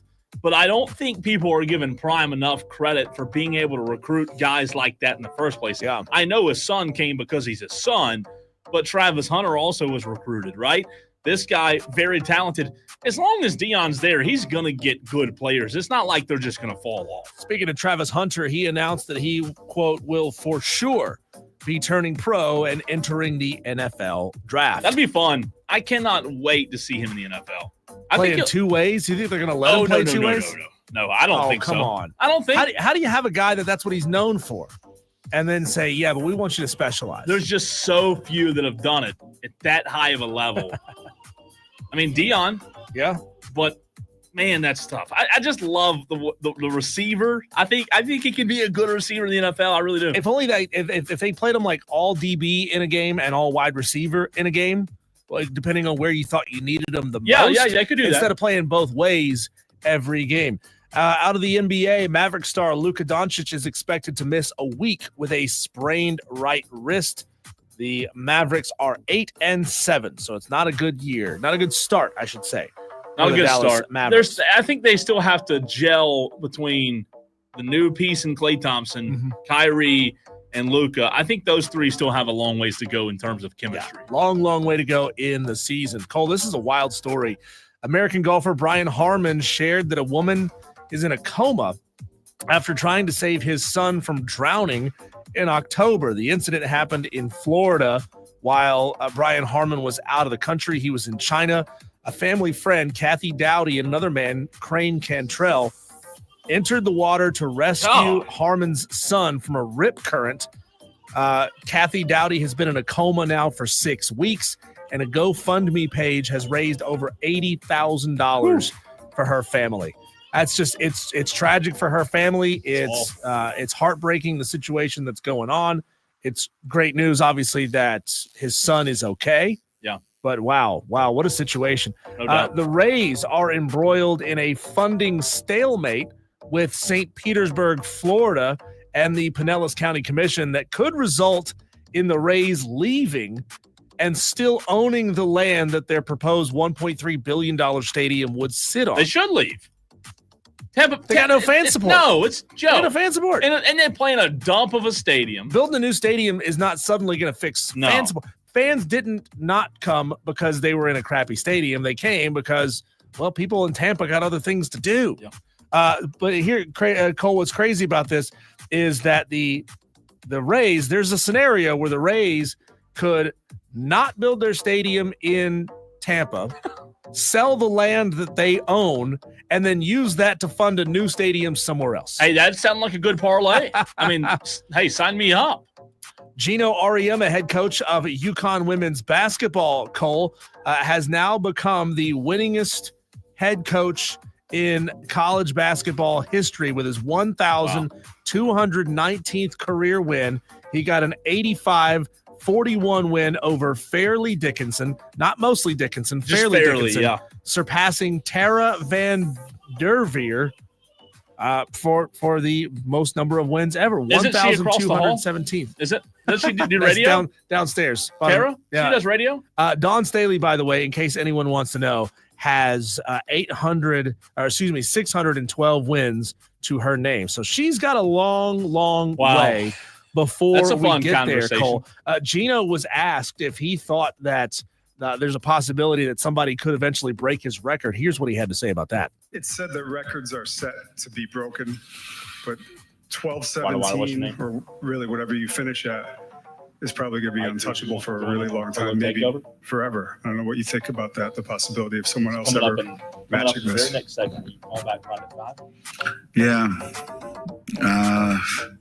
The world's changed so much, the game's changing. The role of coaches is changing. Thanks, Creek. I don't know that coaches are going to want to be spending 40 years doing the same thing in an environment that they're doing it in now, or they're asked to do it in now. So he basically says, I don't think any coaches are going to stick around long enough to maybe ever touch my record. He might be right on that. And Cole, last one from Major League Baseball here for you. Former San Francisco Giant Blake Snell and his agent have been meeting with the Red Sox, Dodgers, Blue Jays, and the Orioles about moving Snell. The Red Sox are looking at adding him as a number one starter to the rotation. The Dodgers just want to fit him into that gigantic staff that they have, that bloated luxury tax bill that they have. Blake Snell is 32 years old. Yeah, I know he's a baseball player, but when I hear that name, I think of Ozark, the TV show, because there was also a Blake Snell on Ozark. Really? So I didn't watch it. The blue film kind of messed with my head. Actually, I do have one more for you. All right, one more. Crybaby LeBron has announced on Twitter and X that he is stepping away from social media. He says the frustration with the negativity on social media highlights the need for more positive platforms. All the people. He's mad because Elon allows Twitter to be. Maybe. Yeah. I wonder if this is because of Elon or if this is because the probably never-ending stream of hate that he gets on social media. He said it's tough being LeBron. You'll have to fill me in on this. It says here that the move comes after facing online criticism and accusations of lying. Is this in regards to Bronny and bringing him to L.A.? I don't know. I'll have to look into that. Very interesting. All right, Tolos, it's time, and I've got some news for you. You better get in line because Tolo Takeover, it's one of the most popular segments we do. Creed and Cal Pens is already in line. Tolos, it's your chance to take over these airwaves next.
Thursdays, 5 o'clock.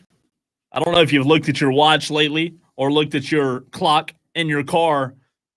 It's 5 o'clock, and it's Thursday, Diesel, which means it's time for me and you to take a step back and let the Tolos take over these very airwaves. Man, I'm telling you, since we started this, we have heard some calls, buddy. I mean, some interesting phone calls. You have a chance to sound off whatever you're upset about, whatever you're happy about, whatever it may be, sports-related, non-sports-related. Now's your chance to take over these very airwaves. It's your chance to be the host for a segment. It is the Tolo Takeover.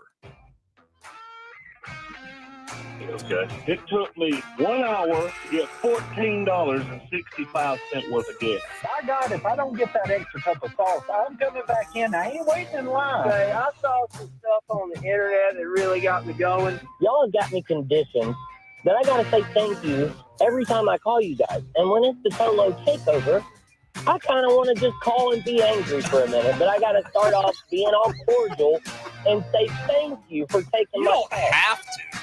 This isn't a bad part. I mean, that's a bad part, but that's not why I'm mad as hell. The Gamecocks are going to win and Tuscaloosa on Saturday. Y'all need to be fired.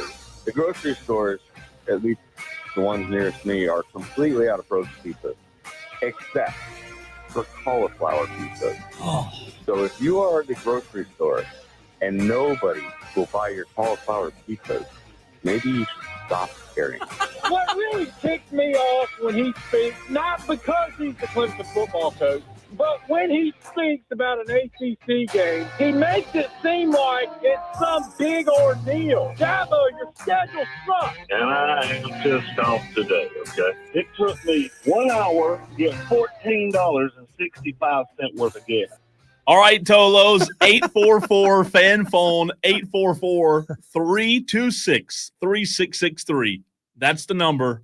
It's your chance to take over. Diesel, I have something to sound off about today as well. Well, first I want to say that I feel really bad for Dan B. Number one, he's forced to eat cauliflower pizza because it's the only thing left. Yeah. Number two, he is one of 3 Tolos who has made a pick in every single week of the Upset Picks Challenge this year and has not hit on a single one. Oh, he said he was going to do some digging and try to pull that answer for us. And he said it was himself, Hurricane Jeff, and Buckeye Mike have all had 0 points after every week of the challenge. Oh, boy, that's a tough one. God. All right, let's go to the phones, 844-326-3663. If you haven't called into the show before, I invite you to do so today. It's your chance to sound off like you got a pair. We're going to Cowpens first. Creed and Cowpens. What's on your mind, Creed? This is a happy call. Yes. I'm dreaming, but you can actually wake me up because it's not a total dream. If, and I mean it's an if, but if Florida beats Mississippi or if Oklahoma beats Alabama, which could happen, then there's a chance that the Carolina-Clemson game is a play, win, and you're in. Okay. Tell me it's true. All right, real quick, go through that scenario again because I don't think it could happen. That's just me. Florida beats Mississippi, which could absolutely happen. Sure. Oklahoma is a talented team. I know they've been bad, but they have the talent. This is their Super Bowl. They beat Alabama. Those two are out. Carolina go above either one of them. Who beats Alabama? Oklahoma. Oklahoma this weekend. That's at Oklahoma. That's a stretch. It's a stretch. But you got to remember, this is a top 10 team start of the year. This is their Super Bowl. This is their everything. They could get them. Creed, are you a Gamecock fan or a Tiger fan? I'm both. I'm a state of South Carolina fan. I'm a Cowpens fan. What? I'm both. A both. Of both? How does that even happen? They say if you got 2 quarterbacks, you got none. You alternate them, I mean. You alternate I don't know what's going on. So, Creed, who do you pull for next weekend then? Which one has a better chance of making it? No. You got to pick a side, Creed. Come on, man. Oh, gosh. Pick a side, baby. Oh, it's terrible. I'm the one guy in Cowpens that's that way. Okay, he's just happy to be here. He's Creed, you're playing both sides of this fence. It infuriates me, but I also appreciate that you're just such a happy guy. No, I hate Alabama. I hate Georgia. I hate all these. Oh, okay. I hate everybody else. Why can't I be for South Carolina? Hate everybody else. Damn, I want to hate everybody. Creed, this is your world, and we're just living in it. Thank you very much. Thanks, Creed. Now that's what makes the promo. I hate Georgia. I hate Alabama. Yes. I hate everybody. Yes. I'd be honest with you. I've never heard that before. Pulling for Clemson and both. And you know what? He was happy about here. Like if you said you moved here and you haven't picked one yet, right. that's okay. That makes sense. And what's funny is he's just as happy about it as he's ever been. He says, I pull for both. Texter says, finally, another South Carolinian who also roots for both Clemson and South Carolina. What? Texter, are you saying you're the same way? No way. Are you a vocal minority or a non-vocal minority? No shot. We have two for both. All right, we've got to do a poll now. We've got to poll the audience right now. Can't believe I'm saying this. There are people out there that pull for both. I've never heard that. Never heard that. So if you are, there's two in a span of 2 minutes. I'm shocked. Color me surprised, Diesel, because I didn't know those people were out there existed. 844-FAN-PHONE. That's 844-326-3663.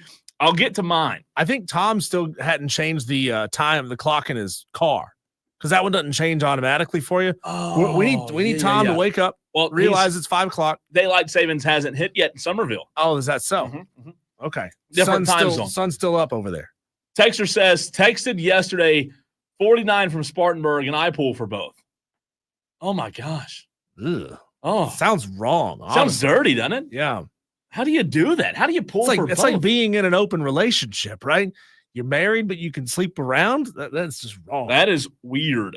All right, Diesel, I am very frustrated with, I hope they're not Artolos, but I want to give a free class. I'm going to do it for free. I'm announcing today that I'm going to give free lessons on how to exit off of an interstate into a turning lane that exists just for those exiting. You might know where I'm talking about, right freaking here. I come every single day to work. I get off of the interstate. And the people who are in the turn lane that are turning right onto Woodruff Road, they stop. I know the kind of road you're talking about. They stop because they think they have to wait to get over in the left lane. Right. But that lane keeps going. The ones, okay, so here's a prime example of the road, the type of exit you're talking about. You're talking about the road like when you get off of 85 South onto 153 in Powdersville, and there's a sign that says, keep moving, change lanes later. Keep freaking moving. But here on Woodruff Road, now, here's the problem with that, Cole, is where we're talking about in Powdersville, you got a long distance before there's anything there. Like there's an old service station that I don't think there's anything there anymore in Piedmont or in Powdersville. But here on Woodruff Road, you got like 50 yards until the first right turn into this Fuddruckers Mongolian grill place over here. It's still long enough that you don't have to stop. Yeah. I don't want you stopping. I roll through. Oh, and I don't even look. I'm so bad. I don't even look left. And I know you should, but I don't even look left. When I get off of that, I do that every day. I get off. So I guess that's 85. See, I come up 85. I get off 385 South. 385 South, and then I get off right on the Woodruff Road. I'm literally having to do it in my head because I'm a visual learner. Yeah. I get off right, and that lane's backed up all the way down the exit ramp, Diesel, because people they're turning right and they're stopping. Don't turn right and stop. Turn right and keep on driving. There's a lane there. You can get over later. Learn how to freaking drive, people. All right, let's go back to the phones. 844-326-3663. If you just tuned in, it's the Tolo Takeover. Cocky for a reason, by the way, says Creed needs to have his fan card taken away. Ooh, because he pulls for both? Because he pulls for both. Another person says put the people that pull for both in jail because that's criminal. That's good. You know what? Those are wrong. I mean, you can't pull for Creed and Cowpen was happy about it. 844-FAN-PHONE, 844-326-3663. We've got a number of callers lined up that want to take over these very airwaves. We go to Dale first. Dale, what's up, man?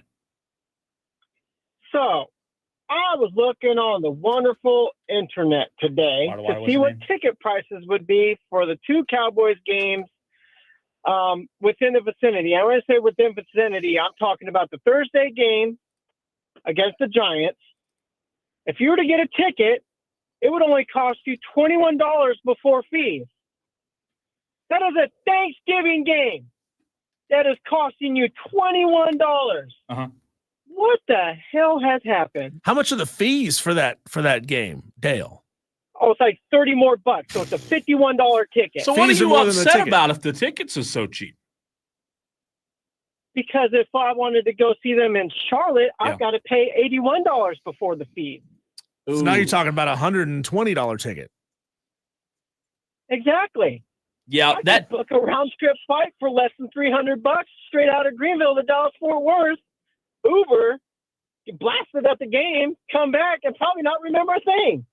But Dale, why would you pay money to go see that product right now? Oh, just to say I've finally made it to Jerry's world.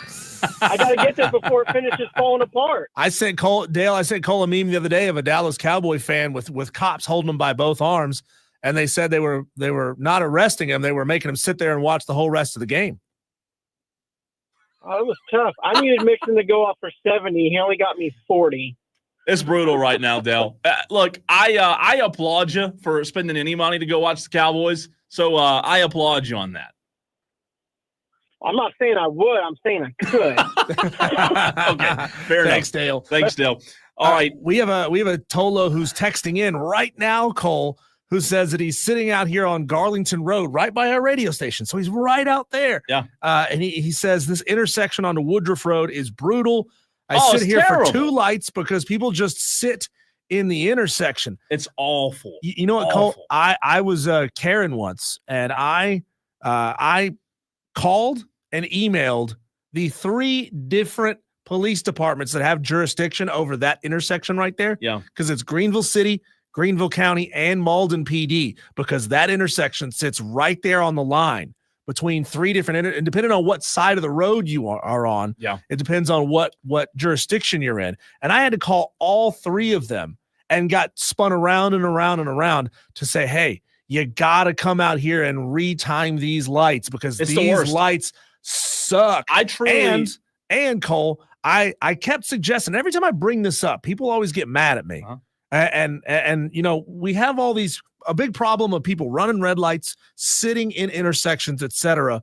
And people say, no. We don't want red light cameras in South Carolina. We don't want that. But what you get is what happens out there and what happens in every intersection, people blowing through red lights because y'all won't call your damn congressman and say, hey, have your local police departments enforce the law. You don't have to have more uniformed officers to enforce that. Just put up a camera and let people know you do this, you're going to get a $100 ticket in your mailbox. I've been to a lot of intersections in the upstate and in the state. I think that intersection is the worst in Greenville. It's awful. I really do. I really believe that. It's because you got way too many businesses right here in one spot, and they all go to one intersection. Today, if you're trying to get from this side of the road on Garlington across Woodruff over to the other side where that gas station is, you have to turn right and then do an illegal U-turn and then pull into the gas station and then get back to get back across. You have to turn right out of the gas station, do another U-turn to get back in line to get your red light and then go across Woodruff. It's terrible. That is the worst intersection. Brian Pettit said, Diesel, call Greenville Cares tomorrow. That's what I did. I think I was there today for 10 minutes today. That's who I eventually had to call to get that taken care of. It's bad, man. And they came out and they put up cameras to study the traffic patterns. And at least for me, the time that I come here around 1 o'clock every day, 1:30, it's improved because they've reorganized the lights to alleviate the issue that I face at my time, but that doesn't affect everybody else. It's so bad. Maybe I selfishly fixed it for myself and screwed somebody else over, but hey, it is what it is. All right, let's go back to the phones. 844-FAN-PHONE, 844-326-3663. You're in the midst of the Tolo takeover. Tom in Somerville heard you, Diesel. Tom, what's on your mind, buddy? I was having myself a great day, and then all of a sudden I hear somebody says they pull for both schools in this state. Oh. I do not know how anybody in their right mind can say they pull for both schools in this state. Are those the kind of people that keep therapists in business? Like, how in the world can you sit there and say you pull for both teams? I will never understand it. I know you guys have talked to a lot of people on the radio over the years, and you talk to a lot of sports fans. And to me, that has to be the biggest mystery in all of sports, is how you can pull for two teams that are rivals. But Tom, rumor has it that you used to pull for Clemson. Not this time. Not this time. Hey, and I'll say this though: if you have one of those pieces of paper that costs $100,000 on the wall with your name on it with both schools, that I can understand because you went to both schools. But even then, those people, most of them, they don't pull for both schools. Most of them have one they pull for, and the other one they don't really care about. So I don't know where the last caller went to school, but I do not understand it. It drives me crazy when people sit there and say they pull for Carolina and Clemson. Either you pull for one, you pull for the other, or you don't really care at all. That's my opinion on that. Tom in Somerville, you're fantastic. As always. Hey, Tom. Oh, he hung up. Thanks, Tom. 844-326-3663. Your last chance. We're running out of time. I just wish Diesel Tom was a little more passionate. That's all. A little more passionate. A little more excitement. We got some picks to get to. JD says he'll take Northwestern +10 over Michigan. Dan B rolling with me. UConn +10.5 over Syracuse. Joe D taking Pitt over Louisville, as is Shane Barrett. And Philip Johnson wants Temple +16.5 points. Cole Texter wants to know who was my team before I started pulling for App State. That's an interesting question, Texter, who didn't put your name on your text, by the way. I was born and raised a Clemson fan because my grandfather played football at Clemson in the 40s. So he used to bring me down to Clemson games all the time when I was just a little bitty kid, right?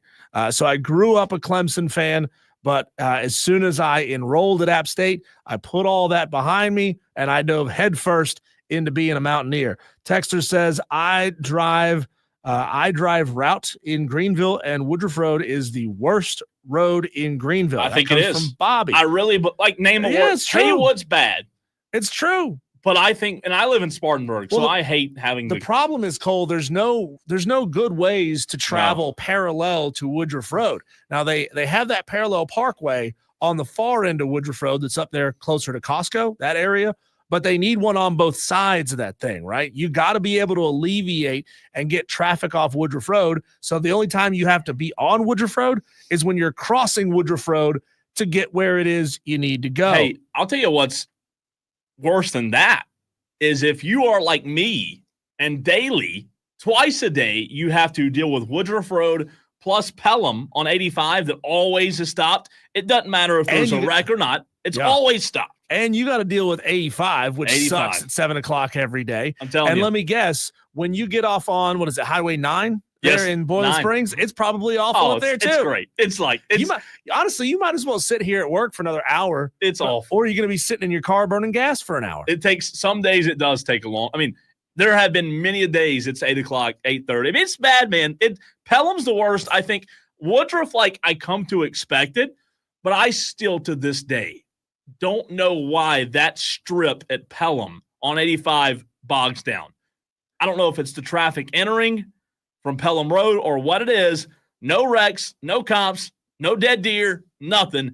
Every day, doesn't matter what time, it's going to slow down for at least 10 minutes. Well, the geniuses who built that spaghetti junction, they dump every bit of traffic from 385 onto Woodruff Road right here, over by the radio station. It used to split to 2 different locations. Now it's all down to 1 location, and they've ruined it. They've made it so much worse. Texter says, this comes from Corn Chip. Says, my wife got one of those tickets in at 0.3 seconds after the red light down in Florida. Well, Corn Chip, the law is the law, my friend. You know, there ain't no orange street light in last time I checked. Red is red, yellow is yellow. You're supposed to slow down before the light turns red, not punch it to blow through it. All right, got time for one more on the Tolo Takeover, then we have to run. We're up against it real quick. We're going to go to one more caller. Johnny, what's on your mind? Yeah, y'all boys want to talk about traffic. Come on down here to Somerville where me and Tom are. Tom almost died. Almost watched him get rear-ended. Pulling into an apartment complex is awful. People block the intersection all the time coming home from 5 o'clock traffic. Almost wonder if it's a game that they try to do just to make me mad. It's awful, I'm telling you. Hey, caller, what's your name again? Because you sound an awful lot like Tom. Are you related to Tom? Johnny and Tommy. Do y'all share a last name? Do you share a father? What's going on? Because you sound the same. You're aggravated by the same things. I tell you, it starts with an S. That's the closest I'm giving you. Brother Johnny from S. another mother. How about that? Oh, yeah. Yeah. But anyways, South Carolina by 1 million in a couple weeks. Lenore Seller's going to have a record game. I don't think Clemson fans are prepared of what's going to happen. I might be in attendance to watch that Tiger funeral. Cox by 1 million. Thanks, Johnny. Thank you, Johnny. And just for the record, they do have different phone numbers. Really? Unless it's the same person with two phones. I don't know, man. My conspiracy brain says that's the same person. I know. I thought so, too. Very interesting. Different numbers. Cole, when we come back, we've all been complaining about the College Football Playoff Committee and the fact that everything is behind a closed door. Well, what criteria should the College Football Playoff final rankings be determined? If we're going to go back to the old BCS style of system, what should they value and what should they devalue? We'll have that discussion next on the Fan Upstate.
Well, there's a huge debate going on right now when it comes to the college football playoff. You and I have had it.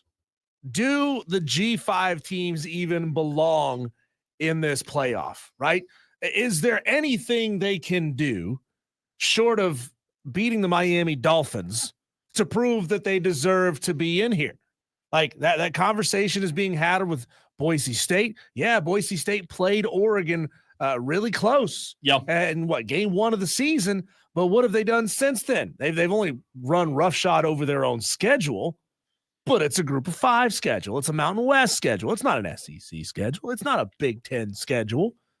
So, Cole, we get upset and we yell at each other every single day in this sport because of the baked in subjectivity of how teams are chosen for the college football playoff. You know, they won't tell us why they chose the teams that they chose. They just told us what teams they chose, and they rank them, and we don't understand how they came to this conclusion. And of course, that puts a lot of people at ease because they just can't figure out what it is they have to do to get into the 12-team playoff. ADs don't know who it is they have to schedule. Coaches don't know how much they have to win by, et cetera, et cetera. So the question is, Cole, what do we need the criteria to be? If we could just say enough with this committee,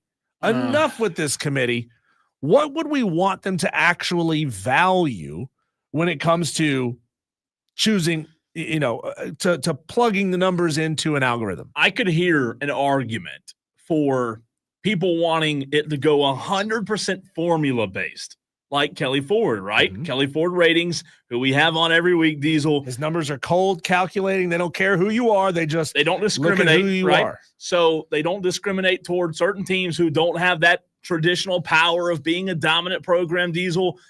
Here's the only issue. If we went to a formula-based playoff, metrics-based, right, like Kelly Ford does, there would not be a group of people to blame for how they're classifying it. But then people would say, okay, well, this formula sucks. These analytics suck, right? But that's kind of what I'm driving at is how do we blend all the different factors that could go in so that at least people understand why the numbers are what they are. I don't like the human element of knowing what a team has done in the past. For example, do we have to have humans involved? I do think so. Do I like that Alabama's always looked at as Alabama? No, I don't like that. Do we like that Notre Dame is always looked at as Notre Dame? I don't. So that's the part of the humanization, if you will, that I don't like. What Notre Dame did in the 60s has no bearing yet. However, it always seems to have some sort of a bearing. So I guess to answer your question, a nice blend is great. I would just like a little more transparency, Diesel, when they do these college football reveal shows. I don't know if they're allowed to or not, but I would just like to see a little more criteria laid out in terms of what has to be accomplished, what marks you have to hit in order to get in. I know that humans are always going to have a say in it, but the BCS, it was more calculated. The truth is, Cole, we have the answer. And I know this is kind of a long way to go for a short drink. We have the answer right there in front of us. It's how college basketball does quad wins. They have quad 1 wins, quad 2, quad 3, quad 4. Those wins are based on how you perform at home, on the road, and at neutral sites. Yeah. So I like that. Beating if you're Ohio State, for example, beating Michigan, where you beat them matters. If you beat them at home, it's valued a little bit less than if you beat them on the road because you obviously went to a tougher environment and you got that win. So using the basis of that, the quad system for college basketball, you could absolutely very easily build in a resume algorithm that tells you here's the resume you need to have. We also, if we're gonna build out of conference schedules 4, 5, 6 years in advance, damn it, we need to have conference schedules 4, 5, 6 years in advance so that athletic directors know, oh, okay, we're gonna have a week schedule in 2 years. Yeah. So I know that we now need to go get a strong power program out of conference and make sure that we have enough data points against quality teams to get there. I guess my question, and Billy Horn, we're coming to you on the phone. We see you. We're going to come to you shortly. I guess my question is, Diesel, I want to take a step back and look at other sports as you just did with college basketball. But let's take a step back. If we're really going to try to figure out how to, Diesel, if we're going to try to figure out how to do this the best way with the least amount of debate, the least amount of controversy, how much controversy do you hear about the NFL playoffs? None. The bad teams stink. The good teams win their division. The ones that get in are the wild cards. I'm not saying the NFL playoffs are perfect, but here's what I am saying. Could we take approach, and I know that, look, there are a lot more teams in college football. I get that. But how could we model it after what the NFL's done? Because my opinion, I believe the NFL postseason is a very good system. You have the good teams get in. You don't have way too many teams get in my opinion. Most of the playoff games are competitive. I said most, not all. But I like the fact that when the postseason gets here, we're not talking about why this team didn't get in. We're talking about the X's and O's of who's going to win, who's the better team. We don't get that in college football because we're upset that Florida State's on the outside looking in. Ole Miss, whoever it'll be this year. I wish when the playoffs got here in college football, I wish we could talk about the actual games, Diesel, and not have to talk about who deserves to be there. Let's talk about football. And look, I want there to be a system, Cole, where if you play a weak schedule and you absolutely demolish them week in and week out, I'm talking 50-10 type of games, week in and week out. Well, clearly you're a good football team because you're able to do it on a consistent basis. Even if you're playing weaker teams, you're able to hold serve and beat them down week in and week out, right? Yeah. It should absolutely penalize you for only beating weak teams by 7 points, but it should gas you up for beating weak teams by 40 points. Yeah. Imagine if Miami had a defense. This is a prime example of that. If Miami had a defense this year and they were out there putting up 40, 50, 60 points a game, holding their opponents down to 10, 14 points a game, clearly you know that Miami is a really good football team. And maybe an SEC team would score a little bit more than that, and Miami would score a little bit less than what they average, but you still would have a competitive football game. Two different styles of play, but you could get a better gauge for their competitiveness against each other. All right, let's go to the phones. Billy Horn has been hanging on, 844-326-3663. What's up, Billy? How are we doing, gentlemen? Billy. Good, I man. want to jump in on this conversation here. So I've been thinking about this. Now that we've gone to these giant conferences, we're literally going to have to get a winner of these giant conferences in a playoff system and then bring all these winners together and have an individual playoff if you want anything like an NFL type deal. Or you're going to have to divide them up into quality opponents. Because look at Indiana right now. They are undefeated at the moment, but we're always complaining their schedule right now is kind of weak. Mm-hmm. Considering they're, as Diesel said earlier, they're beating teams by 20 and 25 points a game. Yeah. Why are we're picking on Indiana because we're used to Indiana being horrible? You got a good point there. You know, how you perform relative to how the model thinks you should perform against a given team should matter. I agree. And that's where we got to get rid of this bias, like you said earlier, about Alabama is Alabama. Notre Dame has got it on the flip side here lately. They got blown out, what was that, in 2000 in their playoff appearance by 45. Yeah. And now nobody wants to put Notre Dame in the thing. Look at this Notre Dame team this year. They're a good quality football team. They should get in the playoff. Yeah. And to your point, Billy, you know, you can't you can't gas up a program because they were good 20 years ago and give them the benefit of the doubt for it. But you also can't hold it against this team that a team 10 years ago got blown out in a playoff game that you don't think they should have been in, because this team is not that team. And Billy, the only thing I would say is I'm with you. I agree with you. I just hate the fact that we're having to talk about it so much, even after the postseason arrives and the teams are announced. And here's my point, going back to what you said with the biases.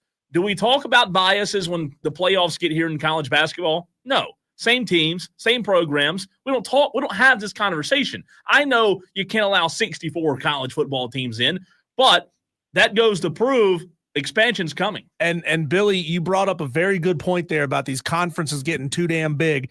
They either need to split back in half again so that everybody can play everybody in a given season, or instead of having a conference championship game, these conferences need to have a 4-team playoff inside of their conferences, and that's not tenable because it makes the season way too dang long.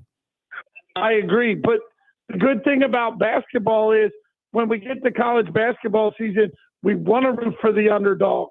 Here in college football, we don't get the underdog. Right. And last thing I'll tell you, gentlemen, and I'll let you go, I got Stanford plus 14.5 this weekend.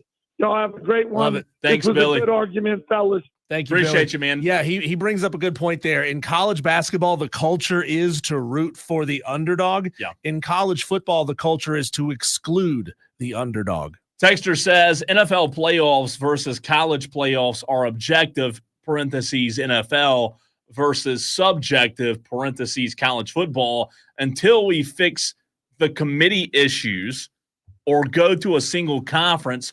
We'll continue to have these arguments. Why would you want a single conference when you don't play but a small percentage of the teams that are in your conference? Yeah. Right. So, I mean, even the NFL has divisions. The terminology is different. The word for it is different, but it's the same thing. An NFL division is 4 teams. It's the same thing as a college football conference. How you perform inside of your conference in college is the same thing as how you perform inside of your division in the NFL.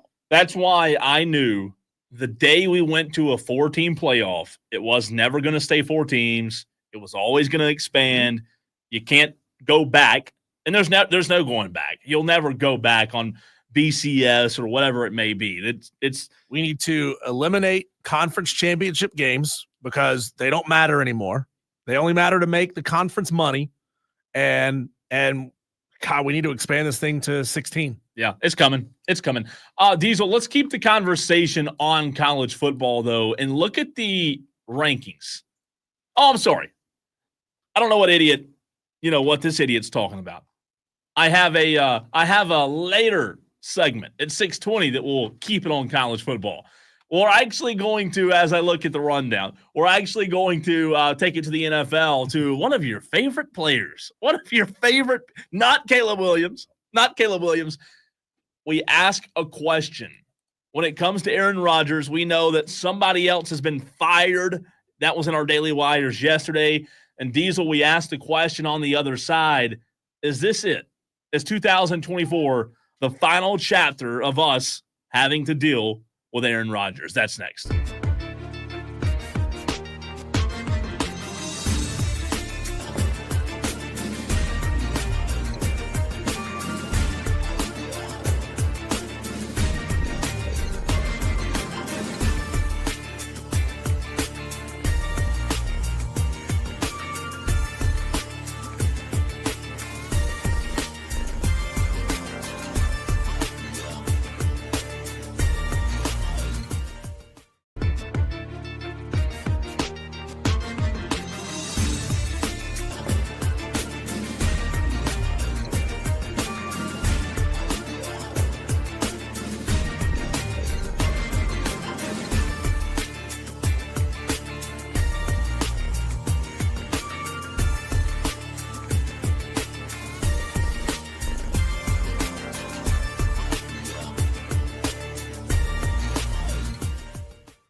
Fan updates.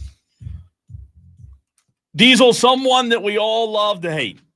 Not Kayla Williams.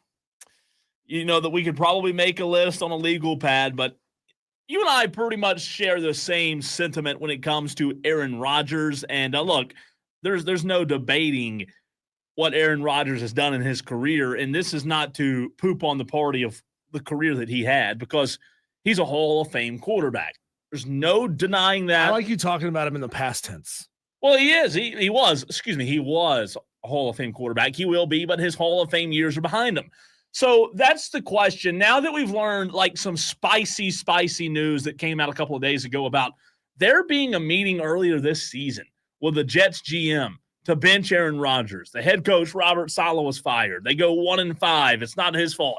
Now they fire the GM, Diesel, and now everybody's getting fired except for the guy who's no good, right, and the quarterback. So I hate to just throw someone to the curb that had such a great career, because when he was when he was in his prime, rather, there was nobody like Aaron Rodgers. The things that I saw him do, he made plays that nobody else could make. But I guess the question has to be asked now, is this it for Aaron Rodgers, or does he try to take this cute little game somewhere else to another franchise and hobble around and try to make something of the last few years of his career? I just don't see any way that would be possible. For as much as he succeeded in Green Bay, I think it's time for him to hang it up. Well, first of all, we need to debate, do we think he's going to finish his career as a Jet? Because if he thinks another team wants him, they're just essentially trying to sell some jerseys and some tickets, right? You know, he comes out, waves his hand there, hey, everybody, Aaron Rodgers is here. I mean, I certainly wouldn't want him in Carolina. I wouldn't buy a Carolina jersey that said Rodgers on the back. That's for damn sure. Yeah. No, I mean, look, Aaron in his prime was really, really good. Aaron in his prime also basically kept his mouth shut and sort of stayed out of the limelight. And maybe Aaron in a small market is the best possible thing for him. We've said that about many players over the years. Man, this guy, his ego, he goes to a big market, they're going to eat him alive. Or if he stayed in a small market, he could kind of quietly do his thing and have a great career. Yeah. Aaron, I was fine with Aaron Rodgers when I didn't know much about Aaron Rodgers. It's kind of like how I feel about a lot of actors in Hollywood nowadays. I was fine with a lot of actors and actresses when I didn't know anything about them, when they weren't all over social media, when they didn't all have podcasts. Once we find out who they really are, you find out that person's a jerk and you wouldn't want to be around them. And by That's funny. Speaking of not being around Aaron Rodgers, I still remember when he came to Greenville for a golf tournament and made a bar busy on a Friday night, leave 2 empty chairs on either side of him so that nobody could come up and talk to him. Not Aaron Rodgers. 4 chairs that bar could not monetize because Aaron Rodgers' big-ass ego was sitting in the way. I mean, look, you're talking about a guy, and I understand your point. There are a lot of people like that when they find out who a person is truly, you know, whether it be an actor or an actress or a sports figure, you know, they don't like him. I'll give you a good example. There are, not to get off on a tangent here, but I'll tell you how this does impact who you pull for. There are a lot of players, Diesel, not to get political here, but there are a lot of players that are very outspoken on their political stances. I have had a lot of debates and arguments with friends of mine on why I still pull for certain players that have a different political stance than I do. We've had that conversation. We know that exists. We know that people, when it comes to politics, think that the politics should be the end all be all. I've had the conversation so many times of why I still pull for player X, because player X doesn't share the same views that I view. Well, it's okay in my mind, and tell me if you disagree here. I think it's okay to compartmentalize the player that I pull for on the field or on the court versus the player off the field, off the court, right? Yeah, it's the old saying, separating the art from the artist. And I liked Aaron Rodgers in Green Bay. I did. Aaron Rodgers off the field just annoys me. It's not necessarily that I agree or disagree with him on certain viewpoints. Yeah. It's just that he's annoying. Because he talks out of his ass. Right. He says, "Oh, it's all about the team. What can I do for the team? How can I help the team?" But then his actions make it about him. But why all of a sudden though? It's like maybe you said it. Maybe it's the market that he goes to in New York, the back end of his career. He has nothing to lose, right? It wasn't like this through the majority of his career. I mean, from 2005 when he arrived in Green Bay to 2021, 2019 prior to COVID, everybody liked Aaron Rodgers. Really, they did. Yeah. They respected him. But for whatever reason, things took a turn. I just think that even though he's had a Hall of Fame career, I think that now you're seeing in New York, the GM's not the problem. Robert Saleh's not the problem. Could the coaching be better? Sure. Could the GM be better? Sure. But I don't think the problem is anything other than Aaron Rodgers he doesn't have it anymore, in my opinion. And that's why I think he needs to hang it up. So if Aaron Rodgers retires after this season, in 2029, his first opportunity, is Aaron Rodgers a first ballot Hall of Famer? Yeah. I don't think so. I think his ego and the way he carried himself over the past couple of years costs him 1 year.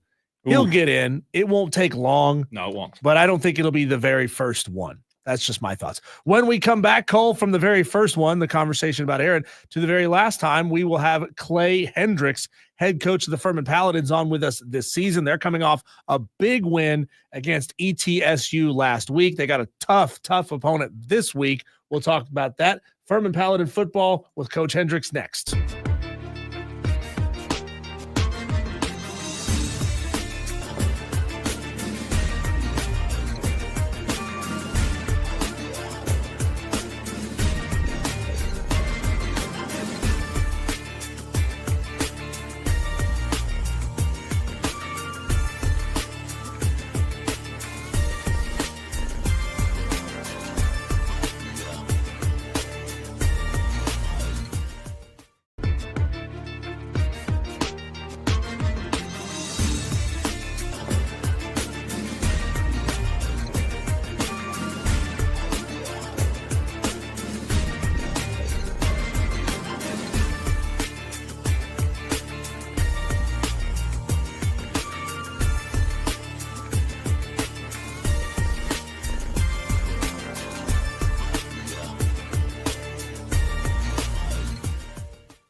Wire to Wire with Diesel and Cole Bryson efforting, maybe possibly being stood up by Clay Hendrix, head football coach at Surely Furman. not. So we're gonna stand us up. He's coming off a win, by the way, a 3-point road win at East Tennessee State last week. Good job by the Furman Paladins. They're playing the Mercer Bears this weekend, who are 9-2. Hopefully they can get the second straight win in a row to end this thing on a positive note. He probably saw us calling and said, look, I don't have time. I just don't have time for these guys. I mean, every single week they're driving me nuts, wanting to talk Furman. I don't have time for them. Well, Cole, we're hopefully going to be able to get Coach on, but because we are struggling to bring Coach on today, let's go back and replay our conversation from earlier in the show today. It was our high school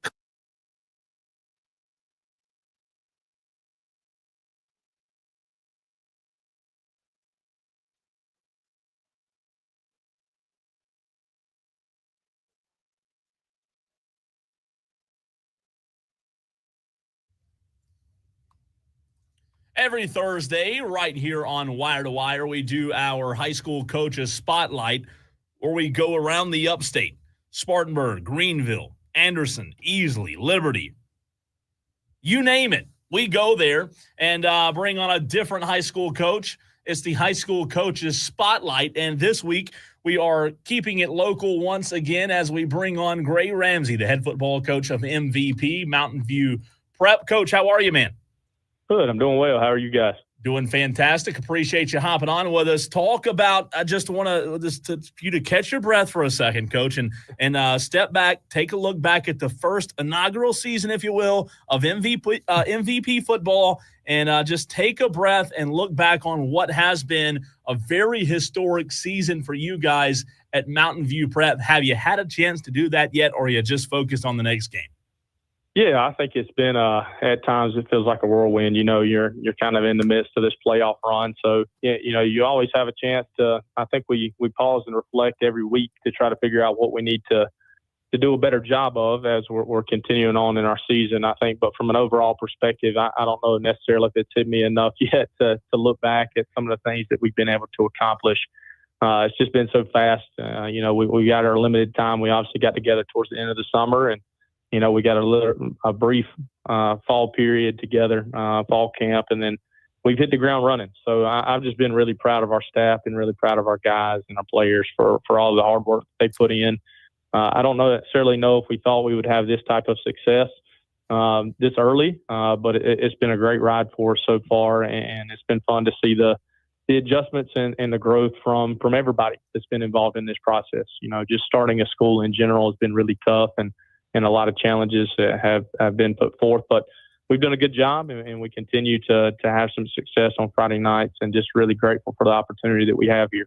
Coach, didn't know you'd have this type of success. You know, I'm no mathematician here, and I'm kind of doing this in my head on the fly, but I think you've had exactly one game that has been within 21 points as the final score. I know you won a couple of games by exactly 21, but only one game, that was the game at Chapman, where you won by fewer than 21 points. What game would you say, and coaches will probably answer this question in a myriad of different ways, that you're most proud of, and why? Well, I think you look down the season, I think there's been a couple of times where we get into a new situation. There's been some times really early on in the season. We had a game at Crescent. We were down 21-7 at halftime. That was really our first opportunity to have some adversity in our program, and to kind of see the reactions of our players, and to really pull forward in the halftime adjustments, and really went into the locker room at that point in time. And you could see with a new group, there were frustrations, and I think there was some surprise to that based on some of the early success they had. But for me, just stayed calm and said, you know, we believe in what we're doing. We believe in this process. We didn't play well, and we came in, I think we won the second half 41-0 in the second half, to just see that kind of growth. So we kind of used that as a reference point along the way. There's so many things that happen on a Friday night that you've got to be able to deal with. I think that's the beautiful part about football, that you relate to your life. You know, things can go wrong, and you've got to be able to respond in an appropriate way, but you also got to be able to handle success. You've got to be able to understand that it takes a lot to beat really good football teams, that you've got to play a complete game, and no matter if it's something goes wrong or if you're having some success early, that you've got to continue along that process and be confident in what you've done to prepare to be in that situation. So we've done a good job. through there. But it's always nice as a coach, I think, when your kids overcome a little bit of adversity and they're able to come outside on the other side of it with a positive experience rather than a negative experience. We're talking to Gray Ramsey, the head football coach of MVP, first season at Mountain View Prep. You mentioned the difficulties in starting a football program. You are also the AD. Which has been more challenging, being the AD or being the football coach in the first season? Well, I think it would probably depend on what day you talk to me. There's definitely in this role, and as I've learned along the way, there's so many things that you really try to do a good job of in the time leading up to when the school opened that you try to prepare yourself for.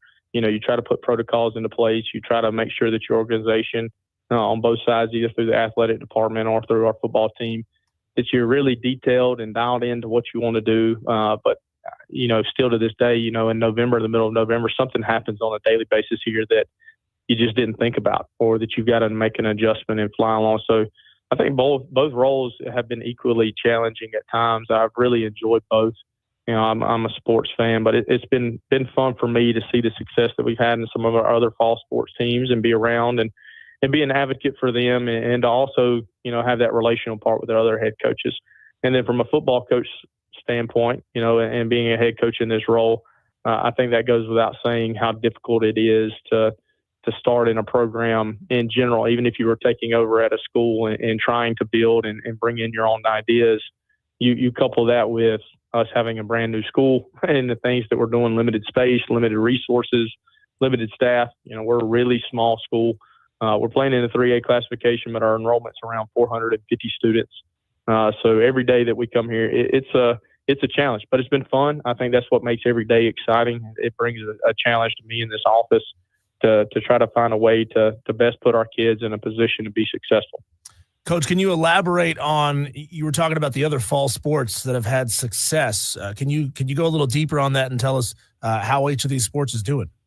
Yeah, absolutely. So I don't know if it's our girls golf team. They won the state championship this past month. So that was our first state championship in school history. Our girls golf team was able to win the state championship. Our volleyball team had a really, really great season. They finished second in our region in their first inaugural season. They lost to Chapman in our region championship game. Chapman went on to play in the upper state championship. So our volleyball team, which didn't have any seniors on it, had a really, really good year in their first year. Today, currently, still waiting on an update. Our girls cross country team qualified for the state championship. So they were running today. And then you go down the line as we keep going. Who am I forgetting? Let's see here. Volleyball, football, cross country, and girls golf. So we've had a great start to our school year and how successful these teams have been, and they're getting to lay the foundation. I think what's unique for us is our school is 7 through 12, all under one roof. But when we talk about that total enrollment of 450 kids, that includes 7th and 8th grade too. So it's been fun for us to kind of see these 7th and 8th graders that I get to interact with on a daily basis. And, they're getting to see some success early, and it's been fun for the older kids that are here to kind of lay that foundation of what we expect from a student athlete here. So it's been really fun for me. It's a different type of school environment than I've ever been a part of. So we get to come here every day and kind of set what the precedent is going to be and what we expect, and you get to design it your way. And I think in this profession, it's pretty rare that you get to build something from the ground up and doing it exactly the way that you want to. Coach, when you look at the schedule, Diesel mentioned some of the close games as well as some of the games that were not so close. When you're preparing for the playoffs, the challenge is going to get tougher and tougher. How do you balance the games that were blowouts versus the games that were really close and using those games to pull data, info from when you're game planning and trying to get better on things for the postseason? Yeah, I think we were probably in an advantage this year in trying to find a way to utilize everything that we went through because it was so new to us. There were times where you could point to certain things that happened in a game and grow from it because we've never done it before. We've never been through it, and that we needed to go through those experiences, whether it was holding on to a big lead and making sure that you still, played well in the second half, to finding out how to balance depth charts, to finding out how to get people playing time and get them prepared. You know, in high school football, your roster sizes are limited. Any chance that you get to build that depth and get people playing time, you know, we went through those. You know, what does it look like when an injury occurs? How do we handle substitution packages when people are hurt? From what time do you get there on a bus trip? You know, what does your pregame look like? What does anything and everything that you can think of that goes into being a successful football team? We had to go through that first this year at some point, you know, and through 3 months' time now, you know, we've made a lot of changes to what it looked like back in August. I think we've been prepared. It's been nice. I think you definitely grow more from the close games that you're in. We were, you know, the benefit of playing in a really good region, I thought, that's prepared us. We had a really good game with Woodruff. We had a good game with Chapman, you know, and you look down the road, you know, Woodruff's on the other side of the bracket, which would not surprise me if they were able to make it outside of that bracket, and we see them again in the upper state championship game. So we went through times where we've learned through handling success, and then we went through times where we've had to learn how to handle some adversity. So they've been as equally as important this first year because we needed everything. We grow so much on a day-to-day basis. Every day that we get to spend together, I think our program grows in the right direction. Talking to Gray Ramsey, head coach and athletic director of Mountain View Prep. Let's talk about your opponent this week, Coach. Walhalla, they've been up really high, and they've also been down really low. I'm looking at them blowing out West Oak 62-0. I'm looking at their game against Pickens where they won 49-16. Well, they've also had games where it's been lopsided the other direction, the Belton Honeypath and Crescent games. How do you as a coach get a bead on a team that is swinging so wildly from week to week? Sure. I think that comes with understanding, you know, what their process looks like for their program. Coach Stone, he's done a great job at Walhalla. You know, he's continuing to implement things that he wants to do. So I think some of that's probably a byproduct of them having to go through some of the same experiences that we are when you have new leadership and what you're doing. Then you try to find some common opponents. Last week, obviously, they played St. Joe's, which we had the opportunity to play early on in the season. So you get kind of some similar looks, and you know try to use that to get a gauge on where they're at. But, you know, they've done a really good job. And we also know that their environment, their community, their support that they have, they're really excited. I think I saw a stat the other day, possibly posted on their Twitter account. I think this was their first playoff win since like 1995. Yeah. So this is a community for them that they're really believing. And I think that's something that we had to talk about and understand as a staff and a group, that confidence goes a long way. So, you know, they're going to be coming into this game this week feeling like they're playing their best football, and they're really well coached. I mean, you can turn on both sides of the ball. They've got great size on the offensive and defensive line, and that's half the battle at this age and in high school football. So they have some strengths. They run the ball extremely well. Their running back's really talented. Again, looking at some things that I saw this past weekend, around 300 yards, 41 carries. So they have a workhorse. And then that's a community that I've been around in my time in the upstate, that you know what you're going to get out of them. It's a group of kids that play really, really hard. So if we want to continue our season on and we want to earn another Monday next week, we're going to have to turn in our best performance this week. And so we're excited for that challenge. I think we've grown every week. I think we've gotten a little bit better every week. So we're looking forward to it. And you get to this point in the season, you know, all that's really left is good football teams. And you've got to go out and you've got to execute. And hopefully you find a way to get one more point than the other team, and you're able to continue your season. Coach, my last question for you, how do you balance philosophies, tendencies, and a new staff, new culture, new football program? Because you mentioned a few minutes ago that from the beginning of the season to now you've had to make some changes along the way. Are those changes more, you know, logistically, or are they actually philosophy changes and tendencies and how you are molding your offense and defense as the season continues? Yeah, I think it's both. When you look at it from a scheme standpoint, from an offense, we've been really successful. But every week we've probably come out with some different formations. We've been in some different sets. We've moved players around, which I think is to our benefit. It allows us to be really versatile and put a lot on film, which in return makes the other teams have to prepare for a lot. But we've always been a group, and, you know, I've hired guys here that, you know, had a philosophy of let's just don't do something because that's what we want to do. You know, what does our what does our positions look like? What are the skill sets of the players that we have? And then every week, how can we maximize those opportunities for them? I think on the defensive side of things, which has been nice, that's been where a lot of our consistency has been. And we've been able to kind of hang our hat on some of the same schemes throughout the season and really build upon that, which helps. So there's not so much turnover in schemes and chaos from that standpoint. And then from a logistical standpoint, that changes weekly. Our Monday practices right now look different than what they did 6 weeks ago. When do we lift? When do we meet? How do we switch that around? How do we maximize our time that we get? We're practicing right now.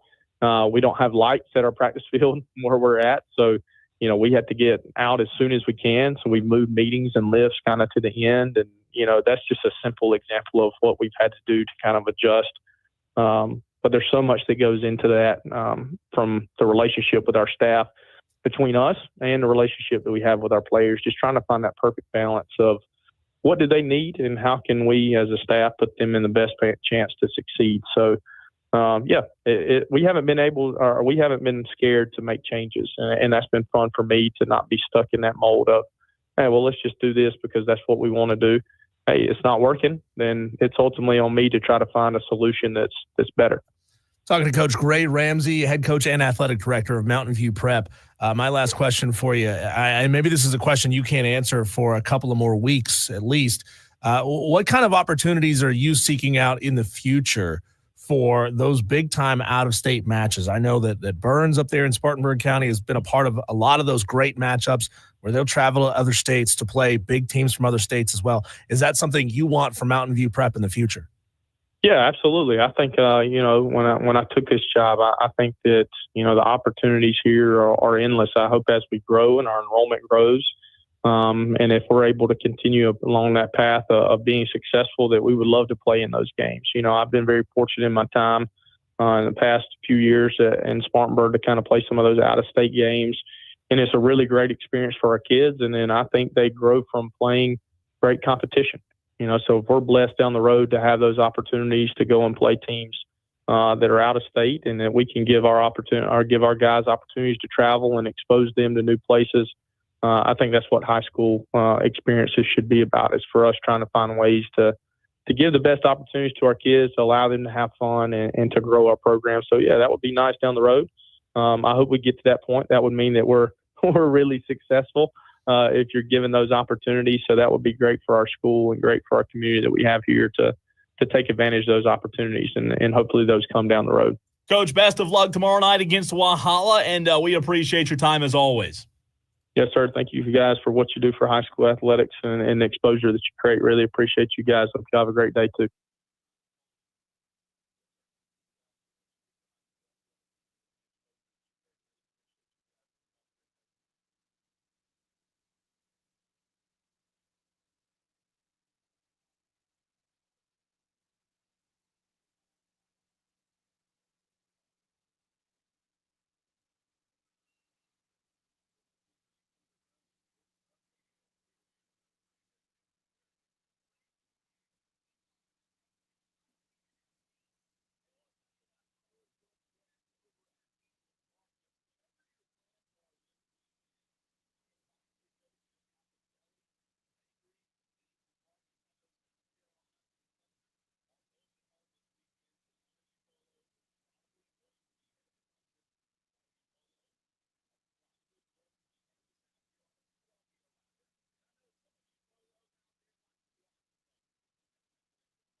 Diesel, we must find one. We must find a dark horse to win the college football playoff.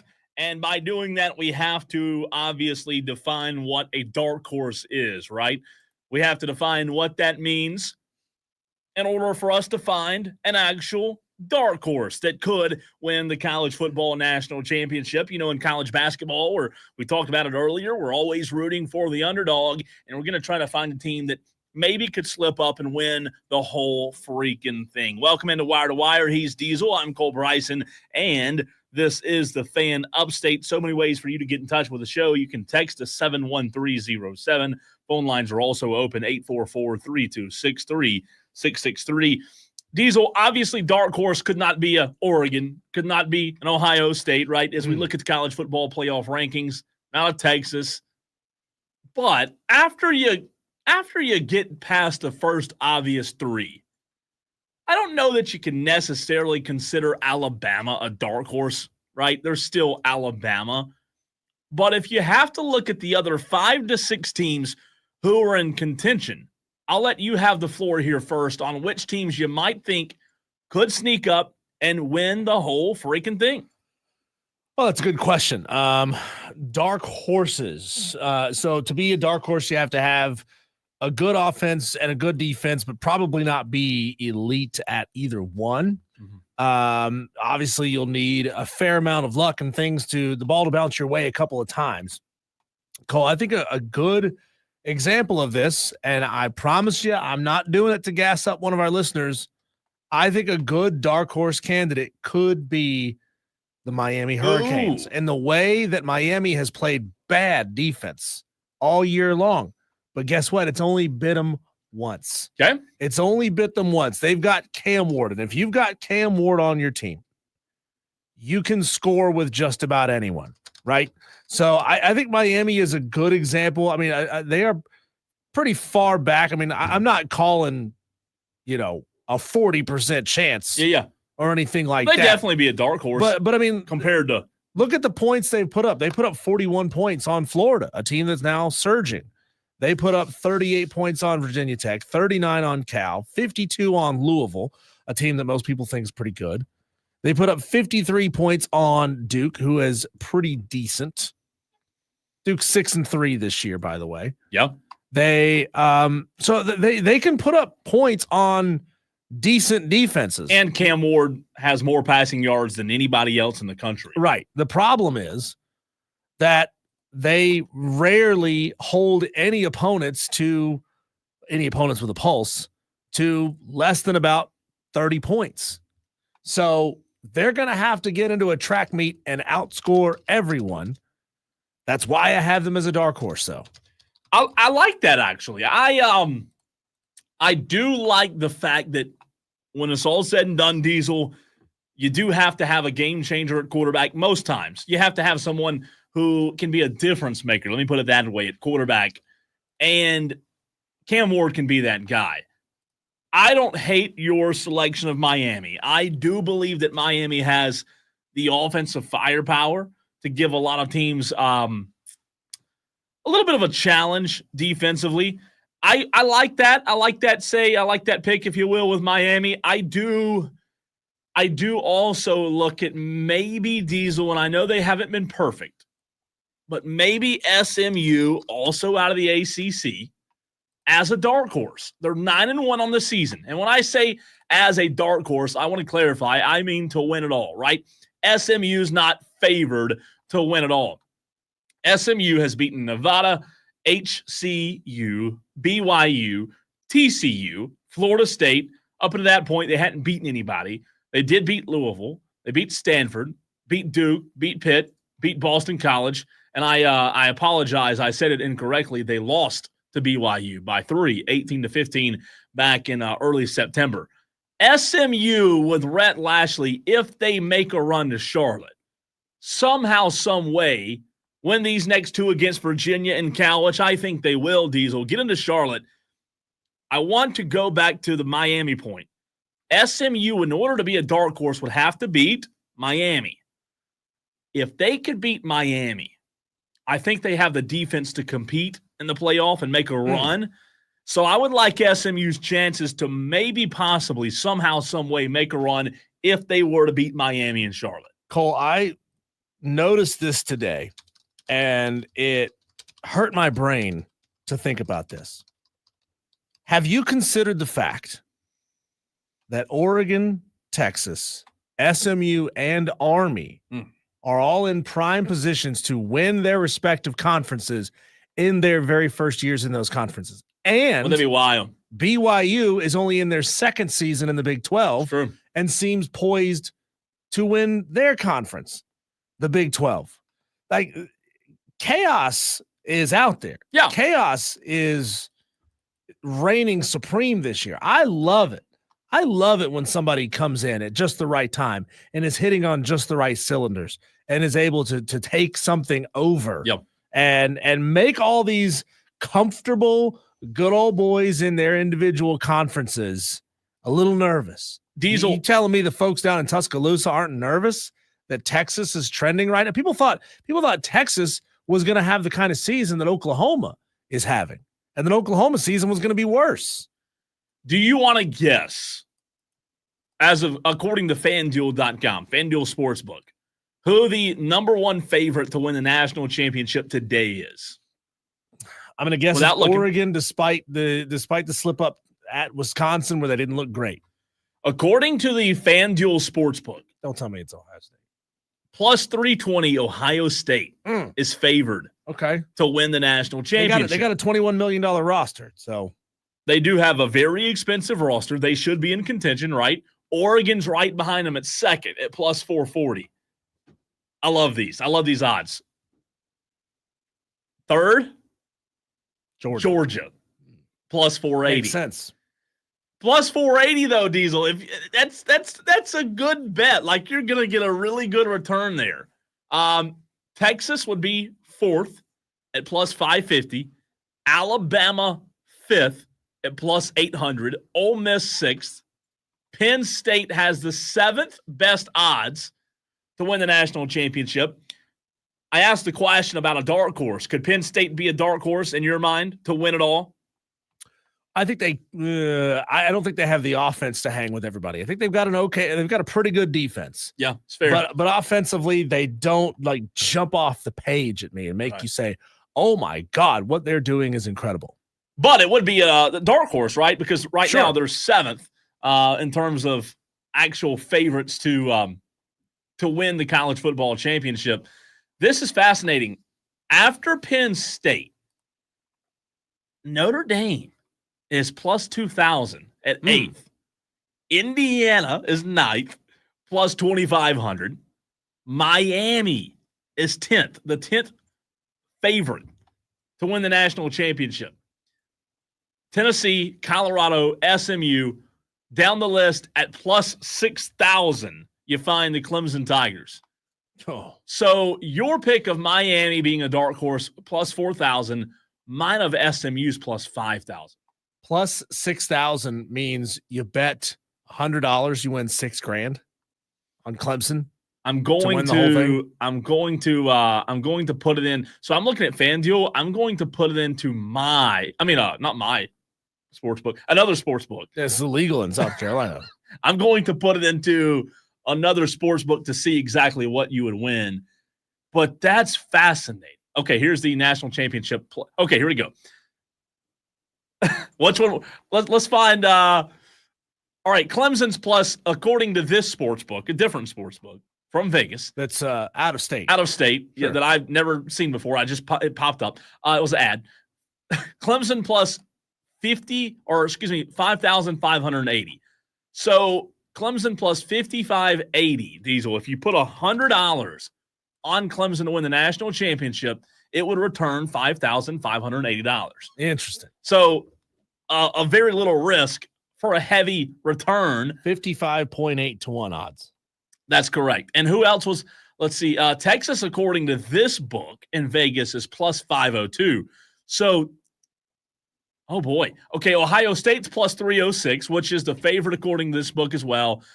Georgia's plus 477. Okay, so the books are pretty accurate in terms of matching. This book I'm looking at has Ohio State 1, Oregon 2, Georgia 3, just as FanDuel did. And then after that, it went Texas and Bama, which I think is pretty spot on. Texas is plus 502 to win the national championship. And what was yours? Your dark horse was Miami. I like Miami as one that could do it. All right, let me find Miami here on this book and see exactly what they way out there. Plus 3,877. So let's say, for example, you only, Cole, I don't want to put a lot of money. Okay, let's put $20 on it. So if you put $20 on Miami to win the national championship, it would pay out $775. Wow. Why wouldn't you? Be a good little bet. Why right? wouldn't you? Just, put $10 on it or something, Put $10, sprinkle a little there, sprinkle a little here. SMU, my dark horse, Diesel, is plus 5,230. Interesting. Not much different from Clemson. If I put $20 on that, it would pay out $1,046. James Owens says South Carolina will be the 12th seed and will make it to the semifinals. Bet it now and get rich. I don't even know if my book has. Let's see. Let's see if they do. Let's see. South Carolina. Oh, it does. It does. You said Clemson was plus 5,800, 5,880. I think you said. Yes. Do you want to guess? Plus 9,000. South Carolina is plus 24,000. Wow. 400. Well, he said it. Bet it now and get rich. So if you put $100 on that, Diesel, it would pay out $24,400. $100 bill. If you didn't want to go that expensive, or $10, it's $2,000. Right. If you put, let's put a $20 bill on it, right? You put a 20 on it, it pays out $4,880 for South Carolina to win the national championship. Is that not crazy? Hey, a sucker and his money are quickly parted, right? All right. Now, one more question for you. Texter says Ole Miss as a dark horse. Where are you seeing Ole Miss's odds? Ole Miss? Yeah. Ole Miss, and is Ole Miss considered a dark? I guess they are, right? I mean, they're where are they ranked right now? They're ranked 9th. I would consider Ole Miss a dark horse. Ole Miss is plus 973, Diesel. They got the roster. Oh yeah, and a quarterback to do it. If you put $20 on Ole Miss, you'd win 194. So they're plus 973.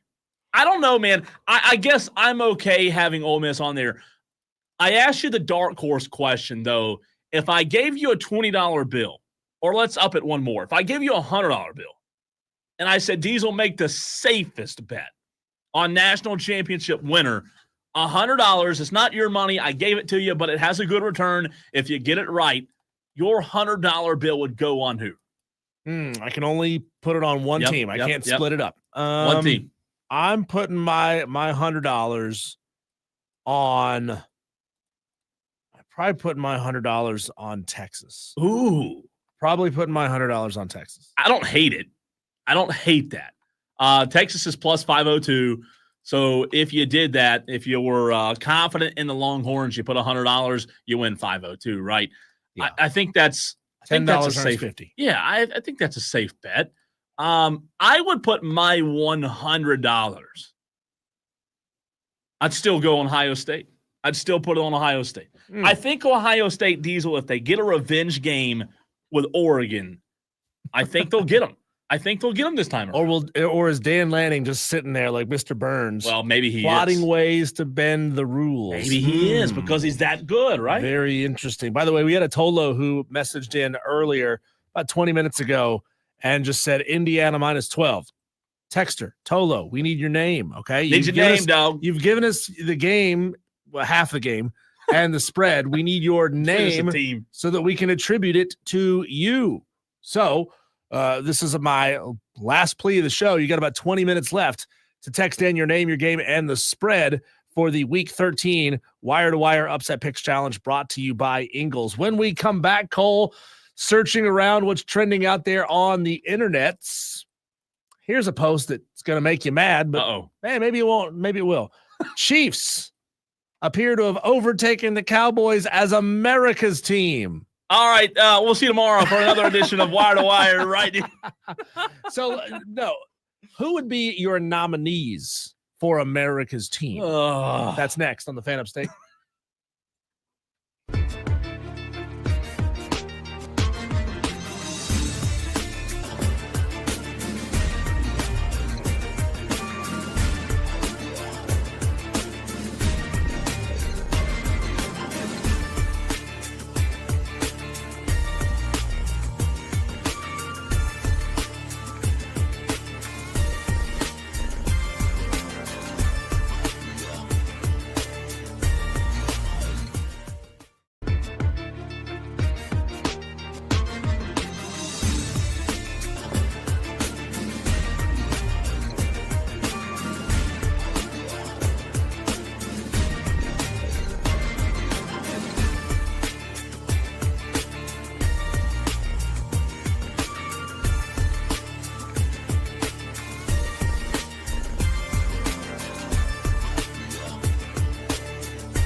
Cole, the Kansas City Chiefs own 4 of the 5 highest watched games in the 2024 season. They are must-see TV. Maybe not this weekend as they're taking on the Carolina Panthers. I don't expect them to get massive ratings for that one. What if they lose, though? Yeah, if the Kansas City Chiefs are down in the second half, bet you ass people are going to be everybody's tuned to in. watch that one. And they also, Cole, their matchup against the Bills drew the highest viewership for an NFL game in 17 years. That's a lot, right? It's a lot. It's a lot, which also, God, you hear that the NFL is becoming more and more popular, right? That's the narrative. It is. But they're just topping ratings for something that happened 17 years ago. It's crazy. So there's either it's plateaued or it's actually dropped a little bit over the last 17 years, and they haven't really told us about that. In order for it to climb, usually it has to drop. I bet it has. I bet it could just keep climbing. Yeah. Have you ever been on a mountain? Sometimes Once. the mountain just keeps going up. Once I have. It doesn't have to come down to come back. That's a valley. That's and a then valley. You go back up the other side. That's fair. So Cole, it's funny, this post here asks the question, is Dallas still America's team? And it's a hell of a marketing ploy. Whoever decided to start calling the Dallas Cowboys America's team, number one, they did it at exactly the right time. When did this whole America's team thing back in the 90s? Okay, so back when Dallas was when they were must-see TV, right? Yeah. You had Emmett, you had Aikman, you had Irving, and you had the best team in the NFL. Well, like eventually that marketing starts to wear off. People stop believing that they're America's team because nobody's watching the crappy Cowboys. I stand corrected. Back in the 70s. Oh, I'm sorry. 70s. So yeah, whoever came up with that, brilliant marketing, and it's stuck. It says it was actually originated from NFL Films, Diesel, because they had a film of the 77 Super Bowl where the Cowboys went 12-2 during the regular season. And it says this, I guess it was the NFL Films crew. Somebody smart on that crew that actually came up with it. Well, there you go. Cole, but if we had to try to nominate a handful of teams, and the Kansas City Chiefs certainly would be a front runner in this. So I guess we're talking dark horses yet again for a second straight segment. What other teams in America would you consider dark horses for America's team? And I ask this question because, we do an off-season bracket every now and again. And I thought, what if we did a bracket to determine America's real team? What level are we talking? Fans College, it could be anything. Okay. Right? Like there's always that trendy team. And I don't want to exclude any team because they're not an NFL or NBA franchise or Major League Baseball franchise. Hey, you could tell me that who made some crazy run. Fairleigh Dickinson made a crazy run a couple of years ago. St. Peter's made a crazy run a couple of years ago. At the time, you could have struck while the iron's hot, and you could have said St. Peter's was America's team. I think for a long time, the Atlanta Braves were. I really do. I mean, they were definitely the South's team. Yeah, and it felt like, that's sure. You know how baseball is very regional, right? Mm-hmm. It felt like everybody outside of big markets pulled for the Braves. It really did. Yeah. Look, whoever came up with that marketing, it's like the person who decided to market Grey Goose as a premium vodka. Like, it's a good vodka, but it's not like the best vodka in the world. Like what tastes marginally more like water and less awful? Well, that's the best thing in the world. Could it be the Los Angeles Dodgers? Are they America's team? What about Colorado Buffaloes? Colorado, that's a really good choice. That's a really good choice. Well, Dion. The problem, God, college football fandom is so fractured that's a really difficult thing to say. I mean, would it be Ohio State? Oh, God, no. There's only one fan base. Oh. There's only one fan base that's going to vote for every single team. Otherwise, it's too far fractured. Cole. But hey, wire to wire, Diesel and Cole Bryson, appreciate you Tolos being a part of the show today. There you go. Andrew finally got in his upset pick. He's taking Indiana -12. There we go. Right there at the nick of time. He figured out that, oh man, I did not put my name on my game. So they're not going to know who it is who picked that game. A big show tomorrow. Matt Smith, Smitty of Sports Talk Media Network. We'll look at some high school football playoff matchups for round 2. And hear from you, Tolos. That's tomorrow, Friday edition of Wire to Wire.